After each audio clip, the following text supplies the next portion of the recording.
Hey guys, welcome back to the channel.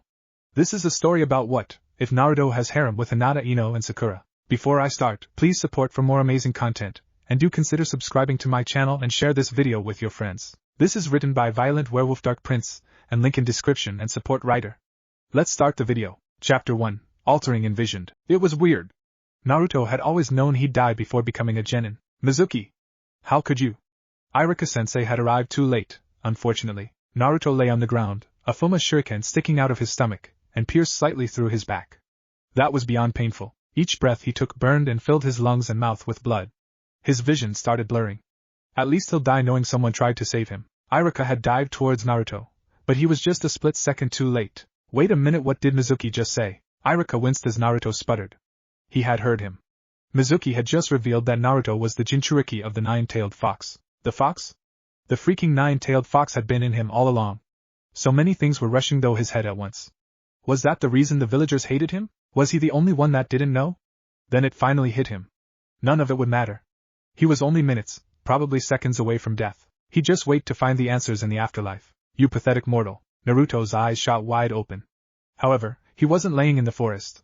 He was looking up into pure darkness. Regardless of everything else, Naruto knew what the voice belonged to. Nothing ever had scared him to the point where he couldn't breathe except for the mention of the nine-tailed demon, the Kyubi no Oni. Fool, stand on your feet. Naruto unhesitantly did as commanded. He was standing in a sewer-like tunnel, with water everywhere. However, from pipes and cracks in the wall, red liquid was oozing out, making the water rise slowly. Naruto sniffed the air and grimaced. Is that blood? Seeing the liquid piling higher, he began to run. Rounding corner after corner, the liquid only seemed to drip faster and more frequently. Then he came to a dead end. A giant cage with a paper seal on the bars loomed high overhead, going to the darkness of the ceiling to seem like it went on forever. Welcome to my humble abode. The gruff voice of the Kyubi rumbled through the bars. Naruto shivered from the voice. Hearing the fox firsthand was more chilling than death's touch. The fox opened one giant red eye to glare at the 12-year-old. Naruto would have pissed his pants already did. The Kyubi growled. Disgusting little brat. Can't you do anything right? Your insides even fill with your tainted blood. Is this truly the death you want? The Kyubi's was bordering criticism and empathy. No! I don't want to die! Naruto cried, running towards the bars.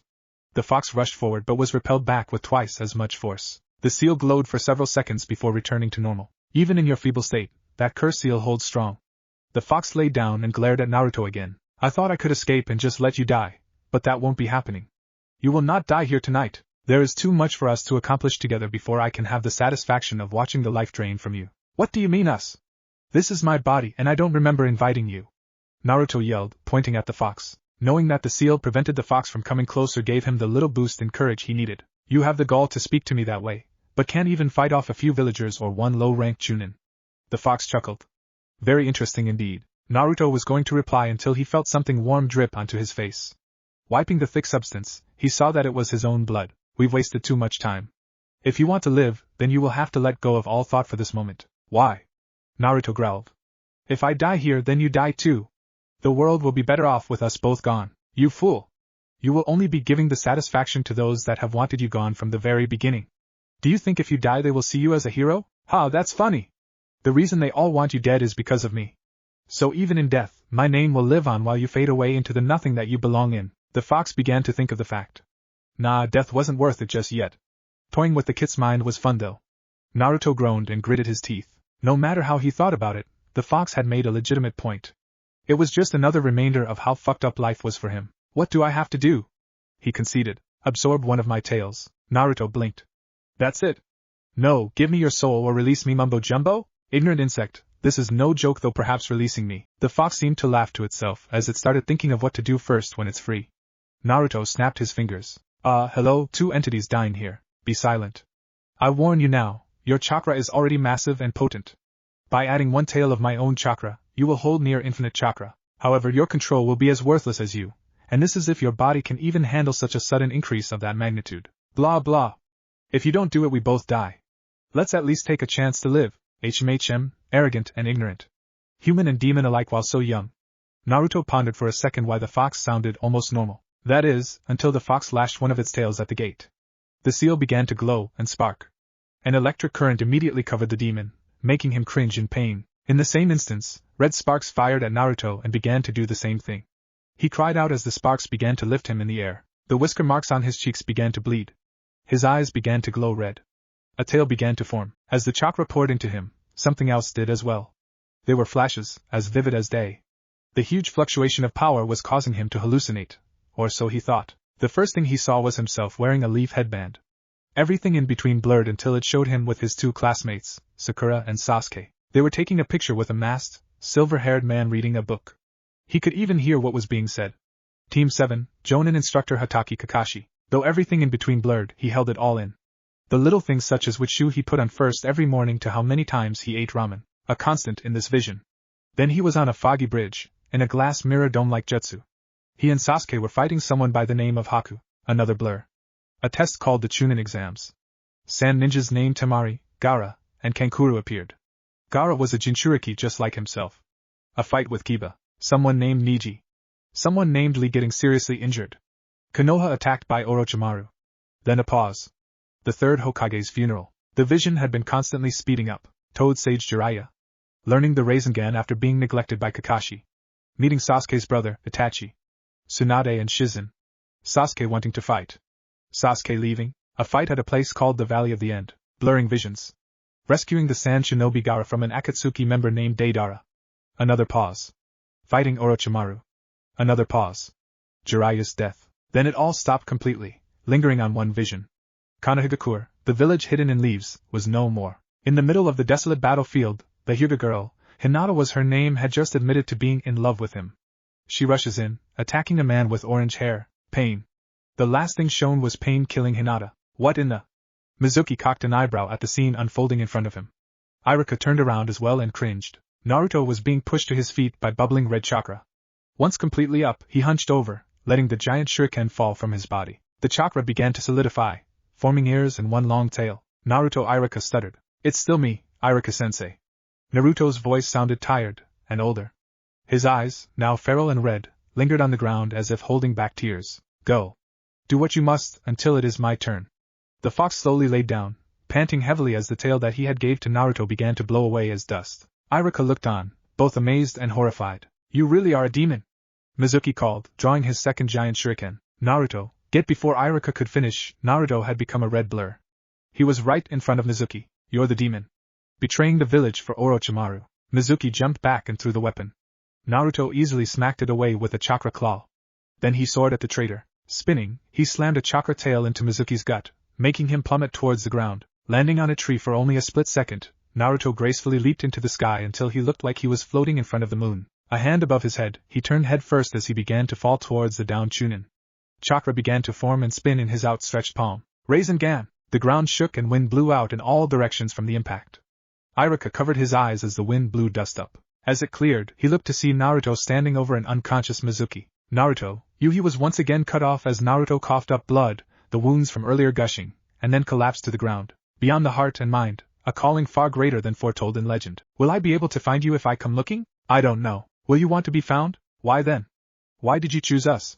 Why make us suffer this heartbreak? Because no one else deserves to hate me. Chapter 2, Rippling Thesis. Naruto took in a deep breath, eyes opening wide. The sharp smell of medicine, alcohol, and hypodermic needles filled his lungs, making his eyes water. Oh great! He thought. Hell is an eternal hospital. Naruto, you're awake! The voice of his former teacher, Iruka, greeted. Before he could even turn his head, he was being crushed in a hug by the young teacher. Okay, so I take it this isn't hell.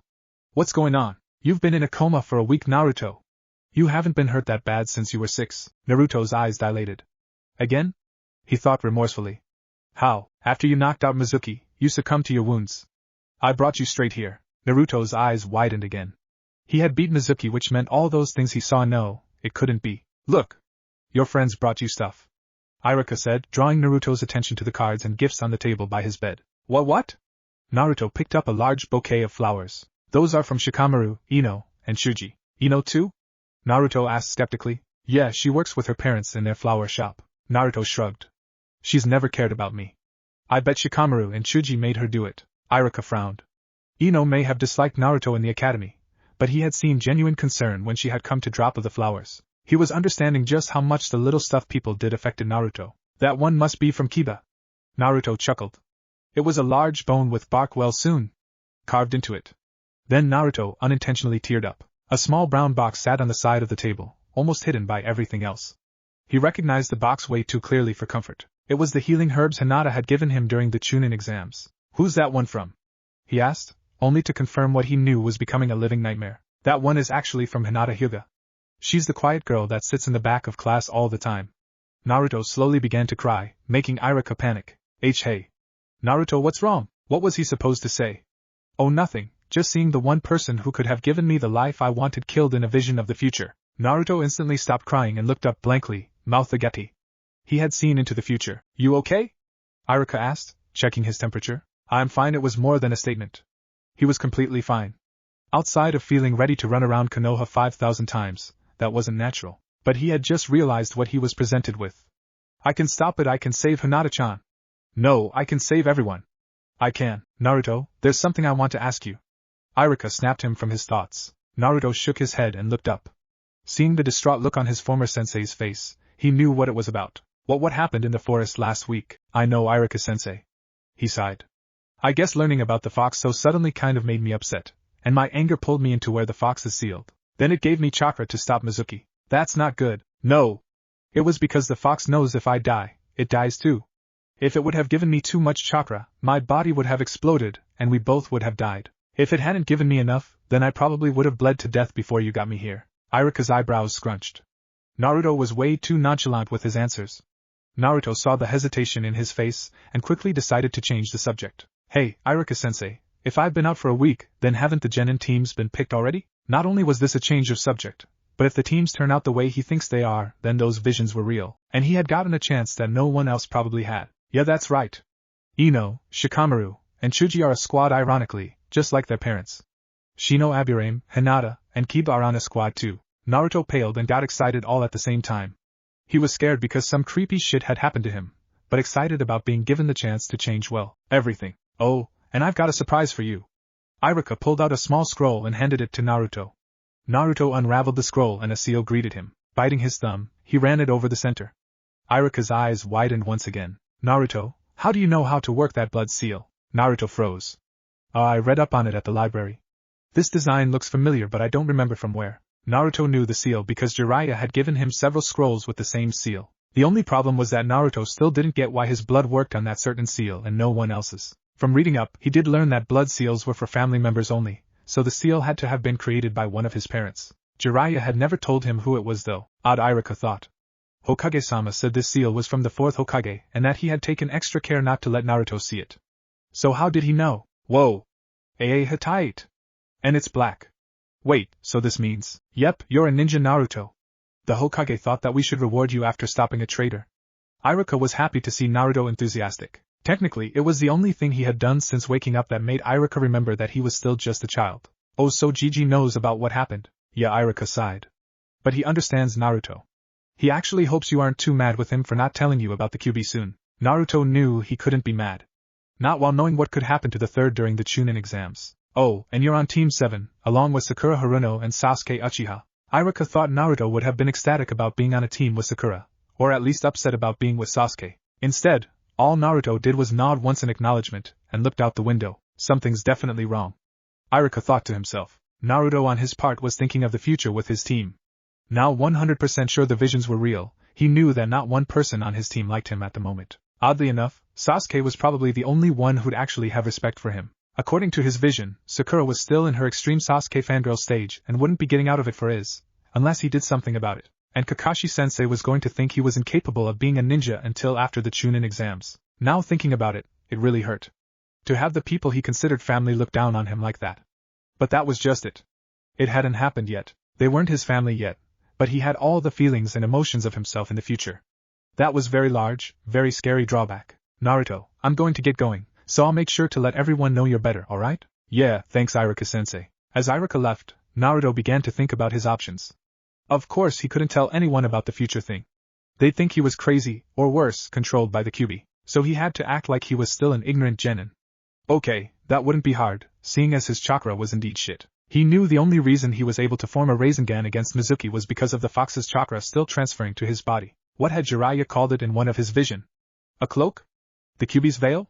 Something around there. Then came the question of how he was going to get strong enough to keep some of the worst things from happening. He wouldn't be meeting Jiraiya until the second stage of the Chunin exams, and Kakashi was going to be a prick for a bit. Solo training it was, and lucky for him, he remembered every single last one of his techniques. Learning them with the small control he had in his 12-year-old body mass was going to suck to hell though. He wanted to change other people too though.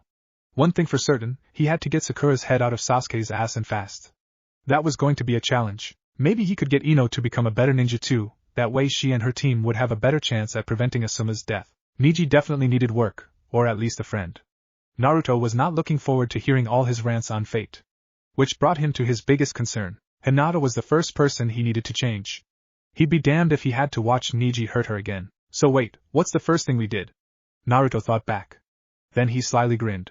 The bell test, if Kakashi-sensei hasn't done it already. And I know the perfect way to pass it, he chuckled evilly, a fox grin on his face as he remembered the second time he had taken that test along with Sakura. Now all that's left is to make a clone and sneak out of here. Naruto flared one hand sign. Downstairs, a receptionist was enjoying the quiet day in Konoha. The sun was shining and she had just gotten a visit from her mercenary sister, Nanny Aiko. Things were going very well that day and she knew her luck wasn't that good. With that thought, the building began to tremble. She held her head and sighed. She loved Naruto, but one of those days she was going to be the one to put him in the hospital. That was her only thought before an ocean of clones flooded the building. Okay, that didn't go as planned. I knew my control was fucked, but that's just ridiculous.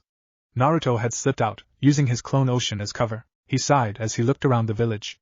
Everyone who looked at him was scowling, as if he were some disease-infected mutt. Some of the faces he recognized from his vision, but none of real significance. A feeling of dread seemed to settle on him. Up until then, he was able to deal with the hatred, at least slightly. But thanks to that glimpse into the future, he knew what happiness and contentment felt like. Now he felt like he would be working to achieve that goal all over again. It didn't feel like he saw into the future. It felt like he had been sent into the past. The only difference, however, was that he didn't know what was absolute and what was transient. With his head down, but senses up, he began to run towards his apartment. His hearing was sharper. It must have been from the Kyuubi's chakra. He was a bit faster too, nothing dramatic though. He felt a tingle at the back of his skull. Preternatural sense? He could literally feel the rhythmic beats of people's hearts. Faintly, their emotions were portrayed. However, it was only for a moment, as if only happening while he was dreaming. Looking up, he found that he had made it home. That was interesting, he thought as he prepared to open his door. He stopped, hand outstretched only inches from the door. Written in red paint on his door was, "Stay dead, demon." Naruto swallowed a lump in his throat. That one actually hurt. Looking at the ground, he blindly opened the door. He accidentally gripped the knob too hard and crushed it. Shit, the fox's chakra must have just finished integrating. This is going to be bad. Going into his room, he took a quick glance around. He chuckled, remembering the first time Sakura had come in. She had seen a cockroach, then tripped and fell into a bowl of who knows what. Scratch that, that never happened. Naruto held his head in frustration. His present was still going. It made him wish he could just jump into those visions, into the future. But of course, time travel was impossible, or was it? Kami had played a cruel joke on him. Like a parent showing a child a present they really wanted, but not allowing them to play with it until Christmas. He flopped onto his bed, only to grimace and lean back up. A strand of something gooey and sticky connected his bed and back. Yeah, no more procrastinating. I really need to clean this place up. Iruka knocked on the door to the office of the third, a tired expression adorning his face. Things were about to get complicated, he knew, and he didn't want any more headaches. Receiving permission to enter, Iruka slunk into the office, being greeted with an extra visitor. Iruka rose an eyebrow. Iruka, Kakashi, I wish to apologize for calling you on such short notice. Both men nodded. I've already explained things to Iruka, but I'm sure you already know that this involves Naruto, am I right, Kakashi? Yes, sir. Kakashi replied stoically. Also, forgive me for having you deceive Naruto. Iruka, however, we don't want him in a fragile state of mind. I understand, Hokage-sama. And he's awakened already. If I know Naruto, he's probably escaped from the hospital already. Iruka chuckled. The Hokage smirked, but Kakashi just seemed uninterested. Is there something on your mind, Kakashi?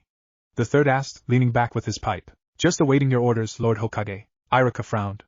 Kakashi wasn't one to look at Naruto and only see the nine tails, but after last week, he wasn't so sure. Very well then. The Hokage cleared his throat. Because of the incident involving Mizuki, we have confirmed that the nine-tailed fox is awakening inside of Naruto, and much quicker than we anticipated. From Iruka's report, I don't think it will have much of an effect on Naruto at the moment, however. Because he was able to talk to the demon, he will be needing constant surveillance. Surveillance? Don't you think that goes against Naruto's trust? Iruka argued. The safety of the village is more important than the privacy of a child. Kakashi stated, not even glancing at him. I have taken deep consideration of this matter, Irika.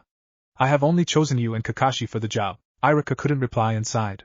He was the one that had to lie to Naruto and tell him everything was alright, and now he had to spy on him for any signs of the Kyuubi? If Naruto ever found out, Irika knew he would never trust anyone ever again. But even the third knew of that risk, and was willing to take it. No matter how much he cared for Naruto, the safety of Konoha was priority. So what do we do now? Irika asked dejectedly. Naruto hasn't met his new team yet. Why don't you go introduce them, Kakashi? Right away, sir.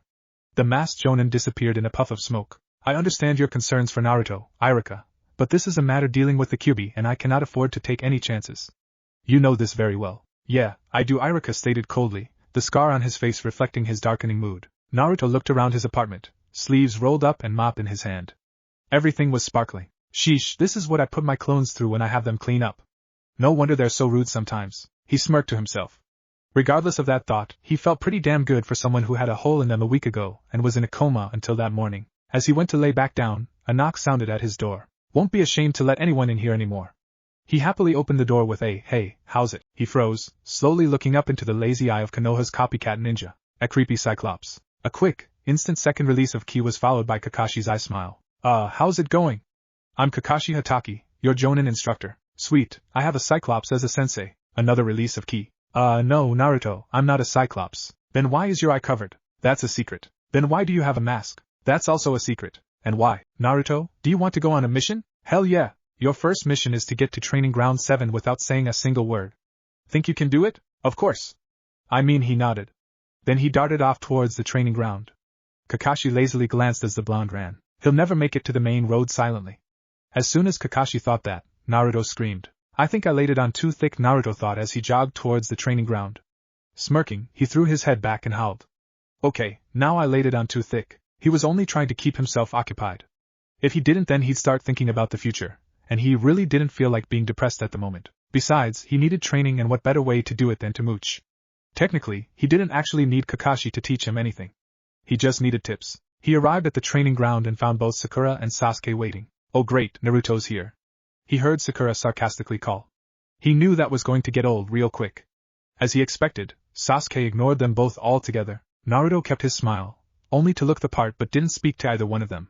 Sakura breaking down and Sasuke leaving the village were both all too vivid in his mind. Instead, he walked over to a tree, kicked it, and caught a falling leaf. What are you doing, Dobe?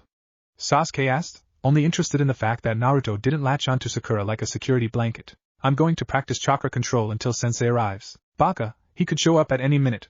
Sakura yelled. Not likely, Naruto thought. Sasuke stared a few seconds as Naruto put the leaf on his forehead and took a meditative stance. Only 2 seconds in and the leaf blew to pieces. Damn it! Naruto shouted. That's one of the easiest exercises ever. You can't do anything, can you? Sakura snickered. Sasuke walked over and sat down next to Naruto, putting a leer on his forehead. The leaf stayed in place. Naruto huffed. Nobody asked you to do it, Sasuke smirked. Calm down. That's why you can't do it. Naruto blinked. Did Sasuke just give him advice? Okay, now that had never happened in his visions. Maybe it was because Naruto hadn't rushed into the field all obnoxiously. Could little things like that really change the future? Try it again, Sasuke said, still holding his own leaf. Naruto nodded and picked up Antha one. Placing it on his forehead, he relaxed. I should have done this a while ago. He began to meditate like he had done when training for Toad Sage mode. The leaf seemed to be vibrating, but it stayed in place. I can feel that you're still putting way too much chakra into it, but at least you're getting the hang of it. Sakura stared slack-jaw at the scene. For some reason her brain couldn't really process her Sasuke-kun and being nice to Naruto in the same sentence. Don't think this means I like you or anything. I just don't want anyone slowing us down on missions. Naruto smirked. That was most likely a partially true statement. He knew Sasuke was still arrogant and had his Uchiha pride on full display. Maybe he was enjoying the fact that he had to teach Naruto something so remedial. It didn't matter. At least it was a change from the Uchiha being openly snobbish. You're releasing your chakra too fast. Naruto's eyes widened, making the leaf burst into pieces again. Okay, now that one was really unexpected. Well, what did you say, Sakura-chan? Baka, don't make me repeat myself. Slow down your chakra flow and it'll be easier. Not just for the leaf, but in control altogether. Mizuki-sensei taught us that, remember? Naruto looked down and Sakura clasped her hands over her mouth. Naruto, I'm sorry. I didn't mean, it's fine. Thanks for the advice, Sakura-chan. He once again grabbed a leaf and took his Toad Sage meditative position. He took in a deep breath and began to expel chakra. The leaf stayed in place. Wow, he did it in one try. I didn't know Naruto was a fast learner. Sakura thought, a little proud that her advice had worked. Keep going and in about 200 years you'll be able to give me a challenge. Sasuke called, laying back and relaxing. Not even then, Sasuke-kun, Sakura declared. Naruto smirked. What he had just experienced with his team was unique, even if it only lasted a few minutes. For a second, Naruto thought he had presumptuously judged the two, but as of now, only time would tell. He was able to practice the unswayed leaf technique for another hour, Sakura and Sasuke throwing in advice here and there. Kakashi arrived, seeming more happy than he was earlier. Naruto looked in his hand and saw a different book. Ero-sennin's book came out today? This is perfect. Naruto thought deviously. Kakashi-sensei, you're late, Sakura yelled. After a few seconds of silence, everyone looked at Naruto. He rose an eyebrow. What? I got something on my face? He asked. No, it's just Sakura didn't know what she was trying to say. I think she expected you to yell too. It's weird, Sasuke admitted. Naruto cursed. He had yelled the first time Kakashi showed up late. This time didn't look like it had a positive effect, seeing as the three had gotten a little suspicious. On the other hand, Sasuke looked at Naruto and actually didn't see a loser completely. At least he seemed like he was going to take being a ninja seriously. Sakura scratched her head. She had been around Naruto for over an hour and hadn't hit him, nor had the urge to kill him once. He hadn't been begging her to go out on a date or anything. Her fists were actually feeling pretty soft for once. She wondered what was making him act so refined. Kakashi eyed Naruto, slightly suspicious of his behavior. But if Naruto was being calm, that meant he wouldn't distract him while he read Ika Ika Oasis, the 5th installment of the series. In the last book, Ika Ika Desertion, the main character had found out his sister was kidnapped by the woman he loved, and he had to get information, or Kakashi-sensei, snap out of it. Naruto called, waving a hand into Jonin's face. If our teacher spaces out like that, we're done for on the field. Sakura groaned. Sasuke nodded in agreement. Kakashi ignored the comments, and I smiled. Alright, since Naruto was the only one not here with us, he's going to be the only one to introduce himself. That was just an excuse to quickly get back to reading his book in privacy. Go on, Naruto. State your name, hobbies, likes and dislikes, and goals for the future. Naruto faced his team. My name is Uzumaki Naruto. My hobbies are training and meditating. I like Ichiraku's ramen only. People who don't judge others without getting to know them. Hina. My dislikes are people who only see the frame instead of the picture. My goals for the future to become the greatest Hokage and protect everyone from anything that could ever happen. All three looked wide-eyed at the blonde shinobi. That wasn't what they had expected at all. Sakura looked down, feeling guilty about her declarations several days ago. My name is Haruno Sakura. My hobbies are reading and shopping. I like Sasuke-kun and Ino-pig when she's not being a jerk. My dislikes are Naruto Baka. My goals for the future are to become a great medical ninja and, looks at Sasuke and giggles. She didn't know if it was too soon to start seeing Naruto differently, but she didn't know there was much more to him than she had initially thought. People who only see the frame instead of the picture. Well, that was interesting. Okay. Now that we're all acquainted, time to destroy your confidence. Huh. All three genin rose an eyebrow. You're not really ninjas yet, Kakashi stated cheerfully. What? What do you mean we're not ninjas? Sakura shouted. Naruto just folded his arms, knowing where this was going. The academy test was only to weed out those who have no potential as a ninja whatsoever. We jonin give the real test to determine which of the passing teams are ready to begin their duties as shinobi or not. So, tomorrow you guys should prepare for happy fun time. Meet back here at 6 a.m. sharp, and don't eat anything or you're most definitely going to vomit. The silver-haired jonin gave a half-hearted salute, and then vanished. Sakura looked horrified while Sasuke had a pensive look on his face. Naruto held in his laughter. Kakashi-sensei was a great actor. He walked back over to the tree and began to practice the unswayed leaf technique once more, now with leaves on his forehead and the bottom of his palms. You're going to practice all chakra control? Sakura asked. Yep. If I don't get better at control, I can't remember. I mean learn any cool new jutsu that Kakashi-sensei may teach us. Naruto rolled his eyes at the end of the sentence. As if that lazy bastard is gonna teach us much of anything. Sasuke turned and began walking away. Sakura ran after him without hesitation. I understand Sasuke's not as bad as he's going to turn out to be, and it might be harder because of this, but I still need to pull Sakura away from him, even if just a little each day. Naruto dropped the thought. He needed complete focus if he wanted to improve his chakra control in a timely fashion. Knowing discipline from training with toads, Naruto was able to sit perfectly still until night had fallen. He hadn't moved in 6 hours. Amazing! Naruto's eyes shot open and he was once again looking at his teammates. Sakura was smiling, being the one who had yelled. Sasuke only held a smirk on his face. I hate to admit it, but that is impressive. For a dobe. What's that supposed to mean, team? Naruto retorted, standing. It's a compliment, Baka. We came back a few times to see if you were still here after I came back to get my scarf. You didn't move at all, did you? Sakura seemed a little too excited. No, why? That means you have potential to get better.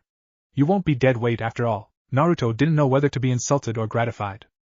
Coming from Sakura at this point, he might as well be gratified. Being able to perform a chakra control exercise for long periods of time, even that one, means you've mastered it. Your control should be at least a little above a normal academy student by now. Great, so I'm at least better than Konohamaru and everyone else that didn't graduate from the academy.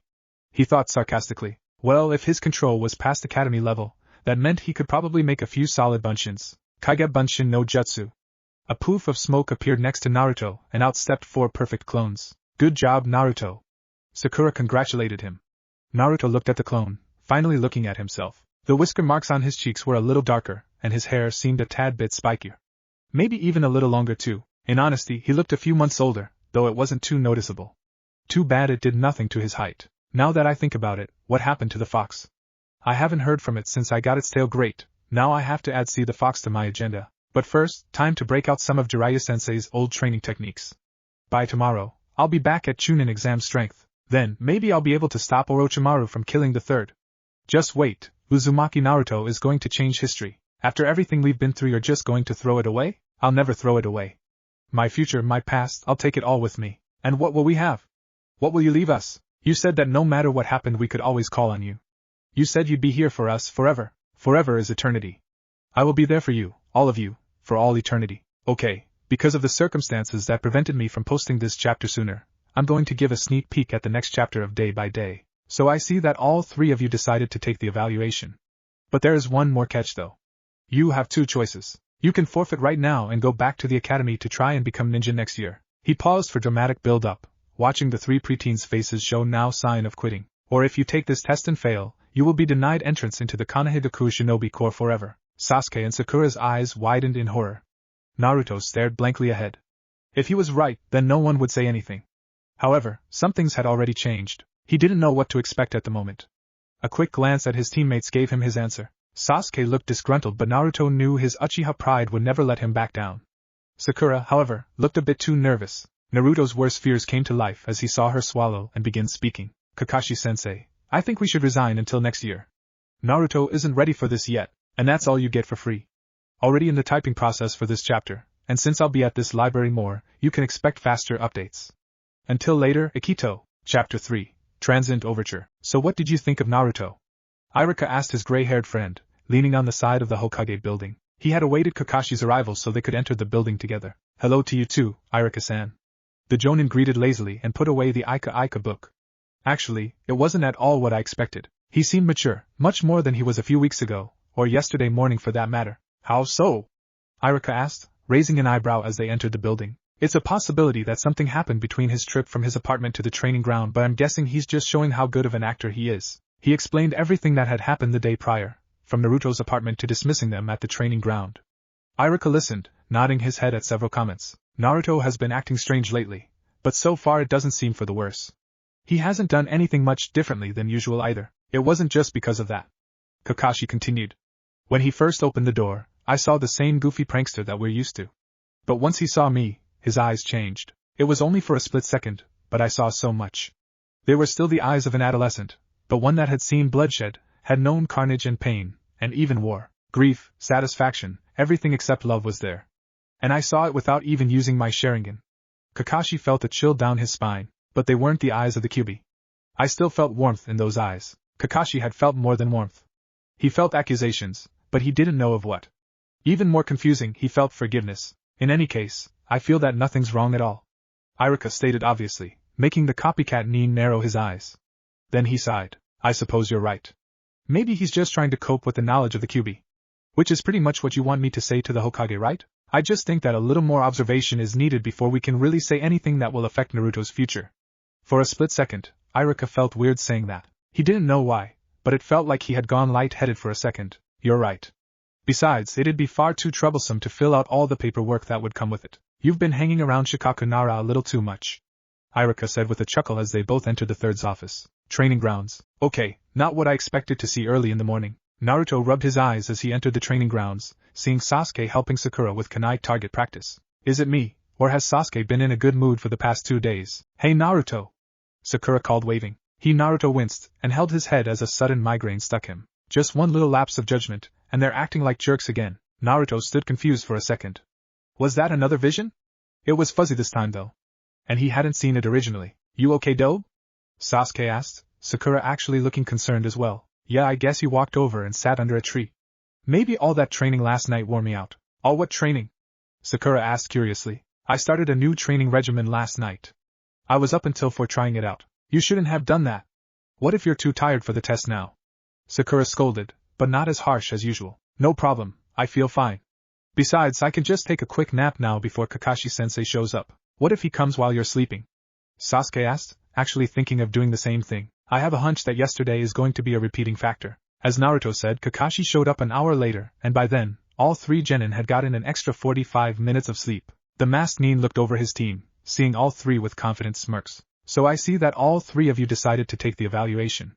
But there is one more catch though. You have 2 choices. You can forfeit right now and go back to the academy to try and become ninja next year. He paused for dramatic build-up, watching the 3 preteens' faces show no sign of quitting. Or if you take this test and fail, you will be denied entrance into the Konohagaku Shinobi Corps forever. Sasuke and Sakura's eyes widened in horror. Naruto stared blankly ahead. If he was right, then no one would say anything. However, some things had already changed. He didn't know what to expect at the moment. A quick glance at his teammates gave him his answer. Sasuke looked disgruntled, but Naruto knew his Uchiha pride would never let him back down. Sakura, however, looked a bit too nervous. Naruto swears fears came to life as he saw her swallow and begin speaking. Kakashi-sensei, I think we should resign until next year. Naruto isn't ready for this yet. Sasuke's eyes grew wide, and out of sheer desperation, he did the unthinkable, showed emotion. That's bullshit. Naruto's ready, and so are we. He screamed passionately. The group grew silent, both Naruto and Sakura's jaw hitting the ground as they stared at the raven-haired boy. A tiny blush crossed Sasuke's face, and he folded his arms, turning away. Just saying, he murmured. After the shock subsided, Sakura tried to put together a coherent sentence. But Sasuke-kun, Sakura-chan. Naruto spoke up, eyes on the ground and fists clenched. Last night. Didn't you say that I wouldn't be dead weight? Sakura paused. I meant she wanted to say in the future, but for some reason she couldn't. For one, she knew it wasn't true, and after hearing the conviction in Naruto's voice, knew he was ready. Her love for Sasuke, and always comparing people to him, made Naruto seem weak in her eyes again, and now she was regretting it. Well, whatever. Seeing as none of you quit, it's time to start the exercise.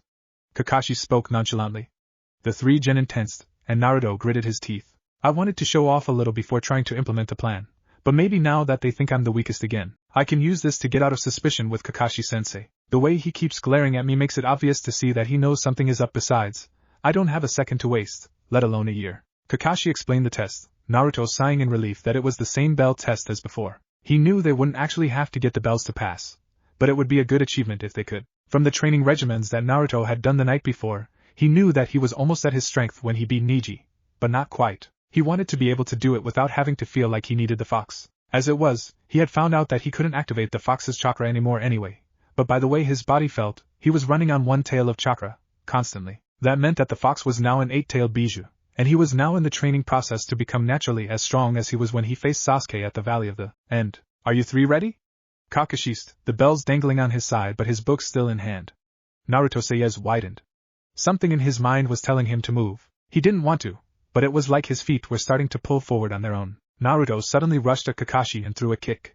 The Jonin easily ducked, blocked the next one, and then twisted his arm as he threw a punch. Naruto, haven't you heard the term, only fools rush in? Kakashi was holding a kunai to his back. I didn't say start yet. Naruto, you baka! I knew you were still an idiot. What if Kakashi-sensei failed us for that stunt? Sakura yelled, inner Sakura screaming agreement. Sasuke sighed. Once a dobe, always a dobe. Just one little lapse of judgment, and they're acting like jerks again. Wait. That's what my vision was. But then that means I had a vision of the altered future? What the hell is going on here? Some things just aren't meant to change, a voice whispered out of nowhere. What? Who said that? No reply came, and Naruto was left to ponder the statement. Okay, so if it's alright with Naruto, we can begin now. Kakashi released Naruto, who jumped back with his team, all spreading out and hiding in bushes. Tactical for genin, but not going to help if their plans collide. Kakashi thought. He was right as well, as several attempts from each genin seemed to thwart one another. Naruto was letting some time pass to make it easier to sway Sasuke and Sakura. From all the failed attempts, their morale would be down. He was also avoiding Kakashi's 1,000 years of pain. After Sakura's kunai were intercepted by Sasuke's fireballs for the third time, Naruto began to think of how to make his move. Alright, let's see. He could sense Sakura's chakra several yards away and moving swiftly in one direction towards Kakashi. This must be when he puts her in that genjutsu. Sensing around even more, he felt Sasuke sitting in a tree, obviously overlooking the two. Give him a show, I guess. Naruto dashed in the direction Sakura was going, moving much swifter than a genin should have been able to. He reached her moments before a battered and bloody Sasuke came out of the bushes. Her eyes dilated, but Naruto only glared, coming up behind her. Oh no! Sasuke-kun! She wailed and was about to pass out until, Sakura-chan, get a hold of yourself! Naruto shouted loudly. Sakura and Naruto, help me! Sasuke reached out to them.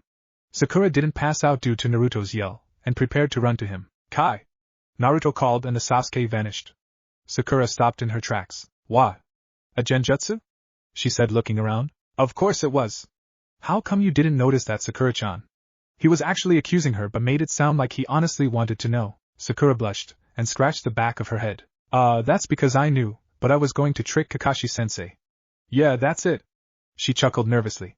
Fall for it, please, she thought in her mind, not wanting to be laughed at by Naruto of all people. Sure. Come on, let's find the real Sasuke. I think I have a plan. Oh, and Sakura, behind you. Sakura was going to ask what type of plan could he possibly think of, however, Kakashi loomed over the rose-haired girl. She turned around slowly, and looked up at her sensei. How are you doing, Sakura? He asked politely. Fine? She stuttered, absolutely scared shitless that her sensei was able to sneak up on her without a single sound. Oh, for the love of Naruto rolled his eyes and created a clone, sending it rushing at the two. It jumped over Sakura's head and kicked Kakashi in the face just as Naruto ran up and scooped Sakura into his arms and began to head towards where Sasuke was watching. What the hell do you think you're doing? Put me down! She yelled, bopping him on the head. As she rose her fist to hit him again, a loud explosion sounded behind them, and wind blew around the area. Her eyes widened as she glanced back. So she began. That Kakashi-sensei was a clone? Naruto nodded, and said clone just exploded? One more nod. Oh. She paused. Then she fainted in his arms. Naruto reached Sasuke, setting Sakura down gently at the base of the tree. Sasuke dropped down next to them. How'd you know that was a clone of Kakashi-sensei? He immediately asked. Naruto had already thought of the excuse, but could only hope Sasuke would fall for it. I didn't. I just wanted to hold Sakura-chan and that was the perfect chance. He threw in a chuckle at the end to make it seem legit. Sasuke only narrowed his eyes at him before dismissing it with a Hey, but I do have a plan, but it's going to take all three of us. You have a plan? Sasuke was about to make a snide remark until he remembered the day Naruto tied him up and then hinged into him to try to get a kiss from Sakura. Better to go along with it. But he would get revenge for that later. What do you have in mind? Naruto's fox smile gave Sasuke shivers. Alright, wake Sakura-chan up and... Kakashi sat in one of the trees of the forest, still reading his beloved Ika Oasis. The main character was about to enter the portal that led to a hidden oasis where his sexy little sister was being held captive. He looked up momentarily. It's gotten quiet. What are they? He dodged out the way as several kunas struck the tree where he had currently been sitting. As he touched the ground, his eyes widened as he came face to face with Sasuke. Katan, Kakaku no Jutsu. Sasuke intentionally fired the large flame slightly towards Kakashi's left. He smirked as he saw Kakashi jump right. Bingo! Kakashi landed right on a vine tripwire. Eye blankly white, he looked up. I never thought I'd say this, but he used substitution with a stray log several feet away just as a giant boulder slammed down where he had tripped the trap. These kids are gonna kill me. I have you now, Kakashi-sensei. Sakura's voice echoed above. Sakura stood on a tall tree branch, brandishing one last kunai. She launched it, but Kakashi was able to simply step aside. Nice try, Sakura. It's not over yet, she called, sticking her tongue out at him. The kunai she had thrown puffed into smoke, revealing Naruto. He threw another kunai behind Kakashi. The jonin looked back and saw the kunai aim too high to hit the string of the bells. He would congratulate them on effort, but their plot was all for. The kunai Naruto had thrown also puffed into smoke, revealing the real Naruto. He was right above Kakashi in an aerial somersault. In midair, he snatched the book right out of Kakashi's hand. Thunder crashed immediately. Kakashi's eye was ghostly white. Naruto, Sakura, and Sasuke stood in the tree, book open. Naruto, Sakura, Sasuke. It would be very wise of you to give that back, right now. Kakashi's ki was tearing through the area, however, Naruto was subtly releasing his own to shield Sasuke and Sakura. Hey, Ika Oasis? Isn't this the one we read last night? Naruto started. Oh yeah! Sakura exclaimed. The one where in the end, the little sister is at the oasis being forced to. And oh! Don't spoil the ending! Kakashi yelled. But don't you think it was amazing that the brother was the one to Sasuke's voice was cut off as Kakashi put his hands over his ears. Oh no, I can still read his lips. Kakashi closed his eye tight. After several seconds he opened them. The three stood right in front of him, Sakura in the middle holding the bells. Wh-wa? But, looks like we win, Kakashi-sensei. Sakura giggled, sticking her tongue out at him again. Kakashi stared wide-eyed at the three as they celebrated their victory amongst each other. His sweat dropped and before anything else, he snatched the book back from Naruto. Well, even though you didn't actually have to get the bells, you all pass. What? We didn't have to get the bells? Sakura asked. The objective of this training was purely teamwork. Our squads are made up of a 3-genin cell and their jonin captain. If you had to work individually, we'd have no point of a team, and you'd all be chunin or jonin. If a cell can't function properly together, then they will eventually die, and soon, the village loses protection. Once the protection is gone, the village falls, and as you can see, that hasn't happened yet. What if a team has a liability? Sasuke threw in, making Naruto wince. Some things just aren't meant to change. Listen carefully. If you're on a mission to recover stolen documents vital to the village, what would you do after you've recovered them? Bring them back here, of course. Sakura stated the obvious answer. Now what if the weakest member of your team is injured and unable to continue on his or her own? Leave them and finish the mission. Send back help after the job is done. Sasuke answered, confident in his answer. If that had been my evaluation, you would have failed. By then, the enemy could have captured, interrogated, and killed your comrade. As well, our shinobis are just as vital to the village as any document. Documents can be replaced, but human life cannot. Not only could the enemy find out what's on the document at a later date, but they could also find out even more information by torturing your forgotten comrade. Remember this well. Those who disobey orders are trash. But those who abandon their comrades are worse than trash. He seems more serious than I remember. Maybe because we proved ourselves even more this time by actually getting the bells? Naruto shrugged the thought off. Afterwards, Kakashi informed them that they would be receiving their first real mission in 2 days. They were dismissed, Sasuke walking away instantly. Then, something else weird occurred.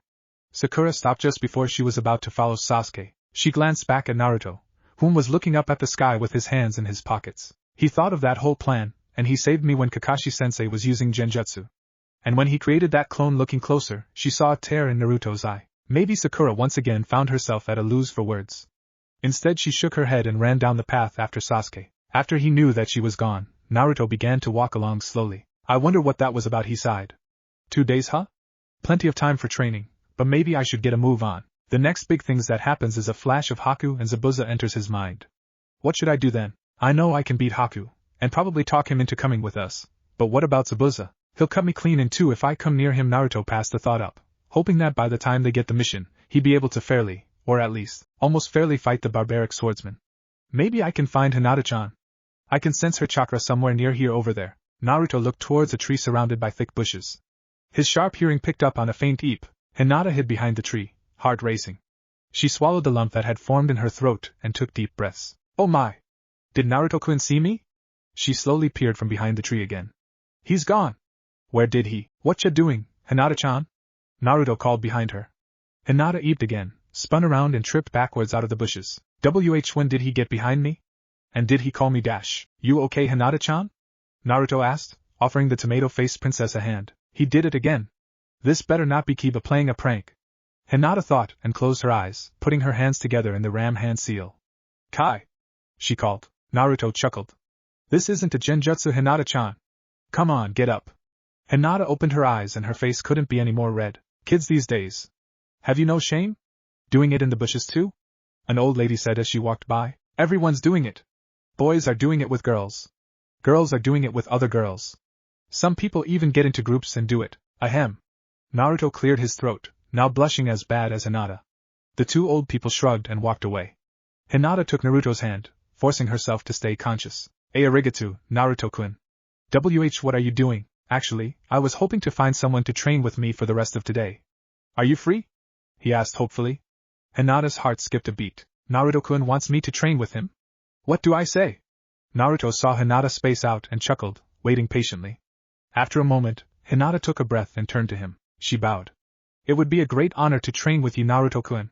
She spat out without a stutter. Naruto's eyes widened in astonishment. Holy cow, that's the second complete sentence I've ever heard her put together. He paused again. First he corrected himself sadly. The first sentence that he was referring to was when she had admitted her love for him in the future. Tears welled in his eyes again. Why was this future thing so frustrating? Yeah, he had seen into the future, but every experience he went through was fresh to him. No matter what he thought he knew, it all could be altered, and not just by his efforts. Hinata gasped and touched his cheek. Naruto-kun, is everything alright? She asked, starting to blush again from the physical contact. Why yeah, come on Hinata-chan, we can practice at my place since I cleaned up. Naruto started to run towards his house, slowly stopping after he saw that Hinata wasn't following. Looking back, he found the Hyuga heiress passed out on the ground. Maybe I should have thought that one through. Elsewhere, Sakura walked silently towards her own home. She had lost Sasuke, as usual, and was left to sulk. But this time, she wasn't completely sulking over losing Sasuke. Naruto, what's wrong with this picture? How come he's the dead last but it doesn't feel like it anymore? She reached her house and went silently straight to her room. Laying in bed, she buried her face in her pillow. Sasuke-kun, what am I doing? Why won't you carry me like Naruto did? She wondered. Then she began to think of that one moment. The way Naruto held her without a second thought, and even when she hit him, he never dropped her nor scolded her. That was nice of him, he didn't have to put up with me after I hit him, she thought even more, back at the academy. It seems so weird he's nothing like he was back then. No, that's not true. Her eyes began to water. He always was that nice. And he's determined too. She rolled over, looking up at her ceiling. The blank roof seemed transient, and she felt as if she was able to look into the sky. Sky blue eyes. A blush crossed her face and she didn't try to deny it. Even if just slightly. Even if just remotely. Even if just for the moment. She was falling for Naruto. Where is he? Did you guys see him anywhere? No, I looked everywhere, even in Suna. They haven't seen him either. There is one place we haven't went yet. If we want to stop him, we have to hurry though. No one moved. I love him. So do I. I always have. More silence. The wind blew, blossoms of spring whirling in the air. What do we say if he still wants to leave us? There's nothing to say. We're just going to go with him whether he likes it or not. All three nodded and took one last longing look at their home, before dashing off towards the last place their love could have been. The Valley of the End. Chapter 4, Mirage of Opening. The night embraced him like a warm blanket, sending small pockets of air every now and then to balance the heat and cold. The orchestral chirp of crickets, and the sound of thousands of leaves swaying together created a relaxing tempo. He lay on the ground, gazing up at the moon, and the small blades of grass tickling his ears. His inertia was the future, and his presence was the force. With nothing but time to think at the moment, he wanted to be able to twist the heavens, move the moon, anything. But nothing he did seemed to change in the way he wanted. Naruto-kun, are you alright? The soft voice of Hinata Hyuga called to him, piercing through his transcending melancholy. He smiled at the girl that sat next to him. I'm fine, he replied. Hinata blushed and hugged her knees to herself even tighter. Naruto thought she looked adorable. Thinking about it, almost everything she did was cute. Earlier that day, he had to carry her to his apartment, and wait for her to awaken. On Hinata's part, she accidentally mumbled words she regretted when she awoke. What a wonderful dream! My Naruto-kun is in my room. The Hyuga princess mumbled, wiping her eyes. Naruto blushed deeply, having entered the room while she was awaking. Upon realizing that she wasn't in her own room, and the fact that she wasn't dreaming, the heiress promptly proceeded to faint again, until she felt a hand behind her back. Naruto was holding her up so she wouldn't pass out again. Come on Hinata-chan, if you faint on me again we'll never get to train together. The red-faced princess could only hold her breath and nod at the close proximity of her secret love. It took a while, but Hinata slowly began to grow a bit more comfortable around Naruto. At first, it was only because she couldn't believe how clean his apartment was. Then she almost fainted again at realizing that she really was in Naruto's apartment. After a makeshift tour of his home, Naruto treated Hinata to his own home-made ramen, courtesy of Chef Ayam Ichiraku, before they decided to head out. They trained together for the rest of the day, Hinata practicing the traditional juken and Naruto increasing all around. So after a long day of nothing but fruitful sparring and companionship, Naruto decided to actually get to know the starry-eyed girl better. Hinata-chan, this was fun and all, but it doesn't really feel right. The blonde teen stated honestly. His gaze never left the overhead canopy of the outlining forest, nor the slightly blending beauty it held with the night sky. His gaze drifted to the moon and it brought a smirk to his face. It reminded him of Hinata's eyes. What do you mean, Naruto-kun?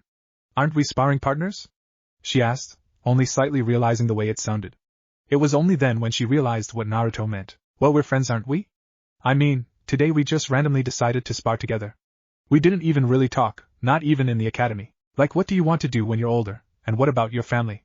He asked this all while still gazing at the moon.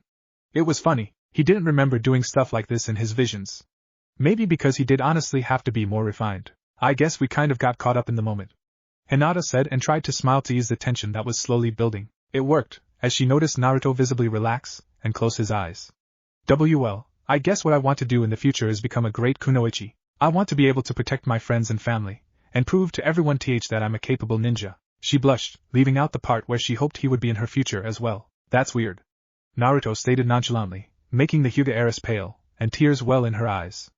I already think you are a great and capable kunoichi, he said, glancing at her out the corner of his eye, fully aware of what the statement would do to the girl. He wanted to take it slow, but he sure in the hell wasn't going to let Hinata get away.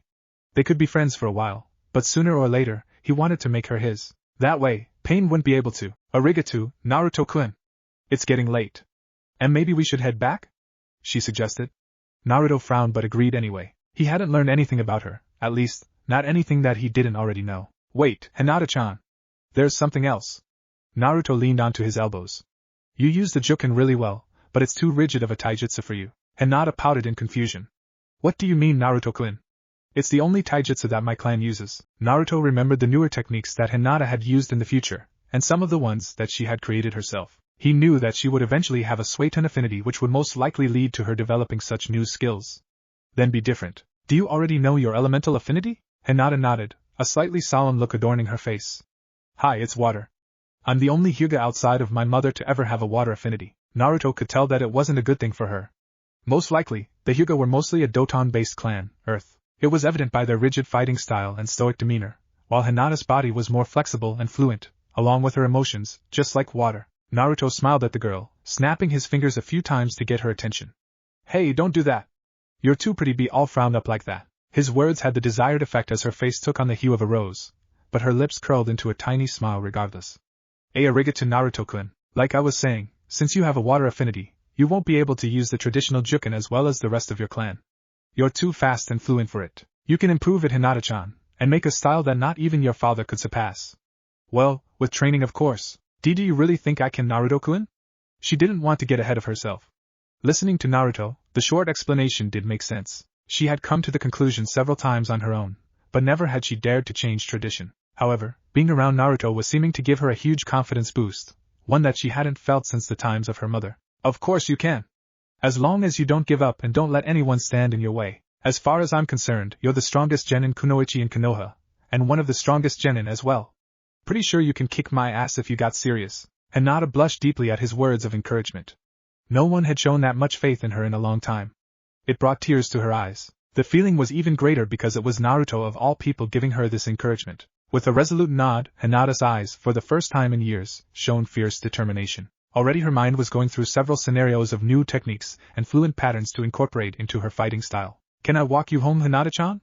He asked, jumping up and extending a hand to the reddened princess. I would love that, Naruto-kun. She agreed, slowly taking his hand. Naruto chuckled to himself as she trembled. It wasn't how he had planned for the day to go, but Hinata had surprised him. She was much more skilled than all of the girls her age, and he just wanted to keep pushing her to see how strong she actually was. Wait, what did Hinata just say? See, can we hang out again? In a few days, Naruto-kun? Naruto almost stopped walking. Of course, Hina-chan. Anytime you want, you know where to find me. More than you know. Hinata thought, blushing. They walked to the Hyuga gates in silence, either knowing exactly what to say to the other.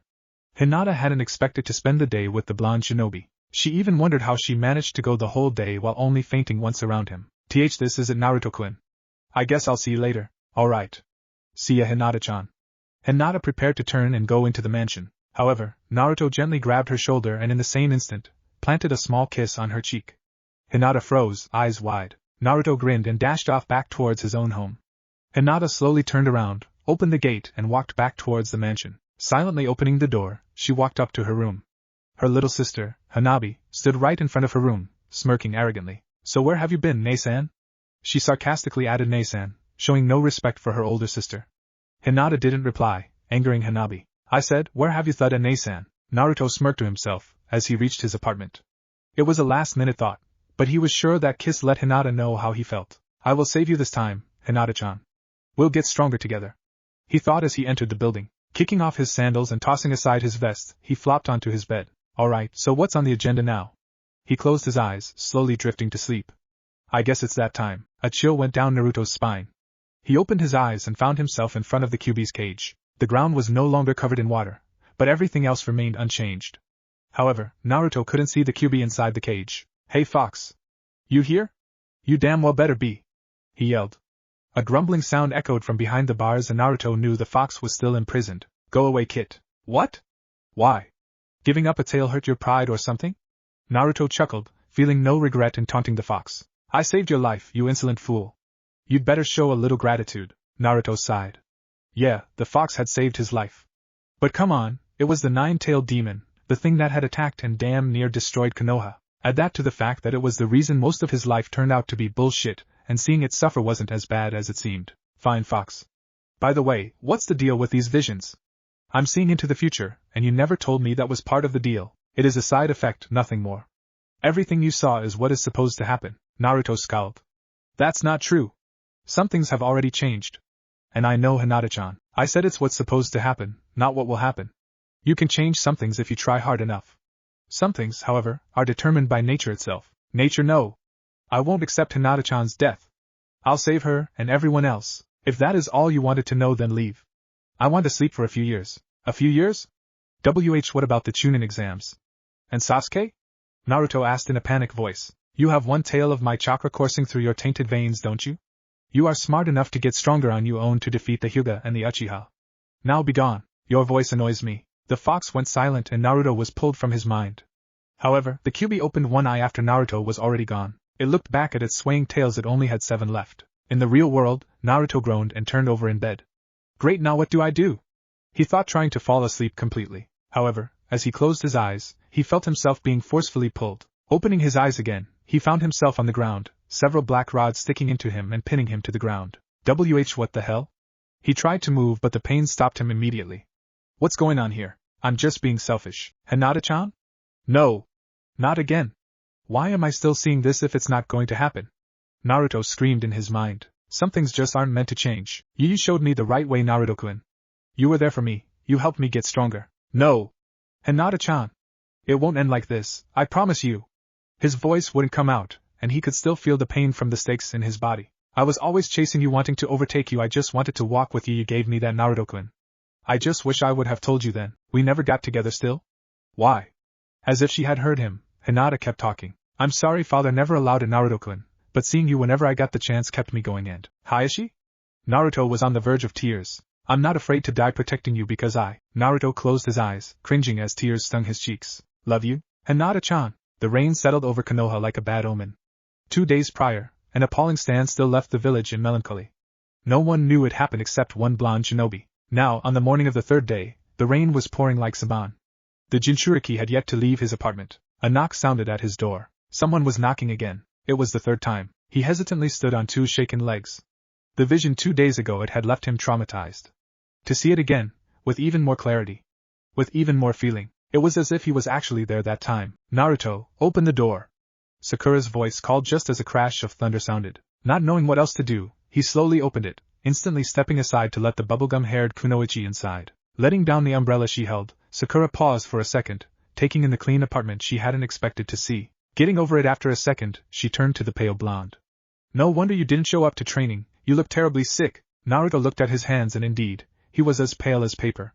His body even ached, as if he had just been in the fight of his life. What happened to you? She asked, cocking an eyebrow. Slowly catching up to speed, Naruto shook his head to clear his thoughts. What are you doing here, Sakura-chan? He asked, his voice coming out hoarse. Sakura put her hands on her hips. I come to check on you and that's the greeting you give me? She smirked slightly, seeing the small blush pass his features. That's just it. Why did you come to check on me? He mumbled, but Sakura heard him, getting slightly hurt from the statement. She sat on his couch and sighed. I was worried, Baka. I wanted to apologize. So you came through the rain just to do that? Naruto was just saying whatever came to mind. It wasn't intentional, not completely. However, a smack to his face completely woke him up. Yes. I trudged through the rain and mud to come and apologize to you, Naruto. She shouted, a tear in her eye. As Sakura-chan. I'm sorry, I didn't mean to. You know what, forget it, Naruto. I thought you were different than when we were in the academy, but now I see that you've only become a jerk. I should have known better to think anything else. She cried and walked towards the door. As Sakura-chan. Wait, I said I'm sorry. You can't go back out there, you'll get as sick as me. Sakura paused. He had a point, but she didn't want to be there anymore. She had thought that she could confirm something by going to him. By going to him while a storm was brewing. She thought that he would welcome her, arms wide open. She just wanted to see what it would feel like to be held by him once. But she wasn't expecting the greeting she got. Baka, she mumbled before returning to the couch. Honestly, I don't have a clue what's going on here. Even if she was just checking up on me, why the hell would she come when it's pouring down outside? I really hope Sakura isn't this stupid. Sakura sat on the couch, holding herself. She was thinking that she shouldn't be there in the first place. Impulse had made her want to see the blonde since her thoughts a few days prior. She hadn't seen Sasuke and her mind kept drifting to the blonde. All because he's nice to me? No, I have to see if I can truly be attracted to him. She looked up to see Naruto staring at her. She blushed and frowned. What are you staring at, Baka? When she didn't get an answer, she looked back up. Naruto lulled on spot and then collapsed to the ground. Sakura immediately jumped to her feet and ran to him. And Naruto? Are you okay? She shook him slightly. Of course he's not okay, he just passed out. Sure mate, what do I do? Hearing Naruto's breathing grow heavy, she began to panic. No. Why did I have to come over here? Damn you for being sick, Baka? She cursed Naruto, as if it was his fault to intentionally be sick. As Sakura be bathroom, Naruto breathed out heavily. Naruto had a good idea of what was happening to him. The fox was hibernating, meaning he was as close to being alone in his body as he could get without actually releasing the demon. It felt weird, and it was something he hadn't anticipated on happening. He would have to get used to relying on his own strength for a while. Feeling Sakura's presence disappear into his bathroom, he slowly did several hand signs and focused on letting his chakra flow throughout him. He cursed himself for feeling so weak. The amount of his own chakra that he had stored up inside of him was pathetic compared to the amount that Kyuubi usually let course through him. The only saving grace was that he still could do everything that he could before the Kyuubi started hibernating. What am I looking for, Naruto? She cried. A warm towel and soldier pills, he said, not being able to think of anything else. She did as he said, coming back and putting the towel on his forehead. At this point, he was starting to feel a little better, though his body felt extremely hot. He began to grow lightheaded again, however, he felt aware. More aware than usual. His breathing began to grow heavy again. Sakura popped a soldier pill into his mouth and helped him swallow it. On her part, Sakura was starting to calm down as she noticed his breathing evening out. She let out a sigh of relief and watched as he closed his eyes. He looked as if he had fallen asleep, but she couldn't really tell.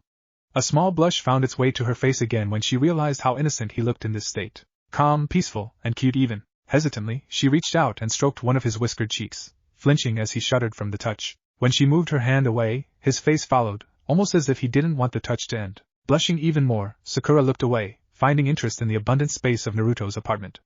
There wasn't much at all, she realized. They were in his living room and all he had was a sofa, a small table with a withering plant and a small analog television. To the left of the living room, facing the door, was a small open kitchen area with a small stove and fridge. On the outside of the kitchen area, down a small hall, was a door leading to the bathroom, and just a bit farther than that, Naruto's bedroom. It must be so lonely living here alone, she thought. Her thoughts drifted endlessly, though she didn't realize the one true reason she was there.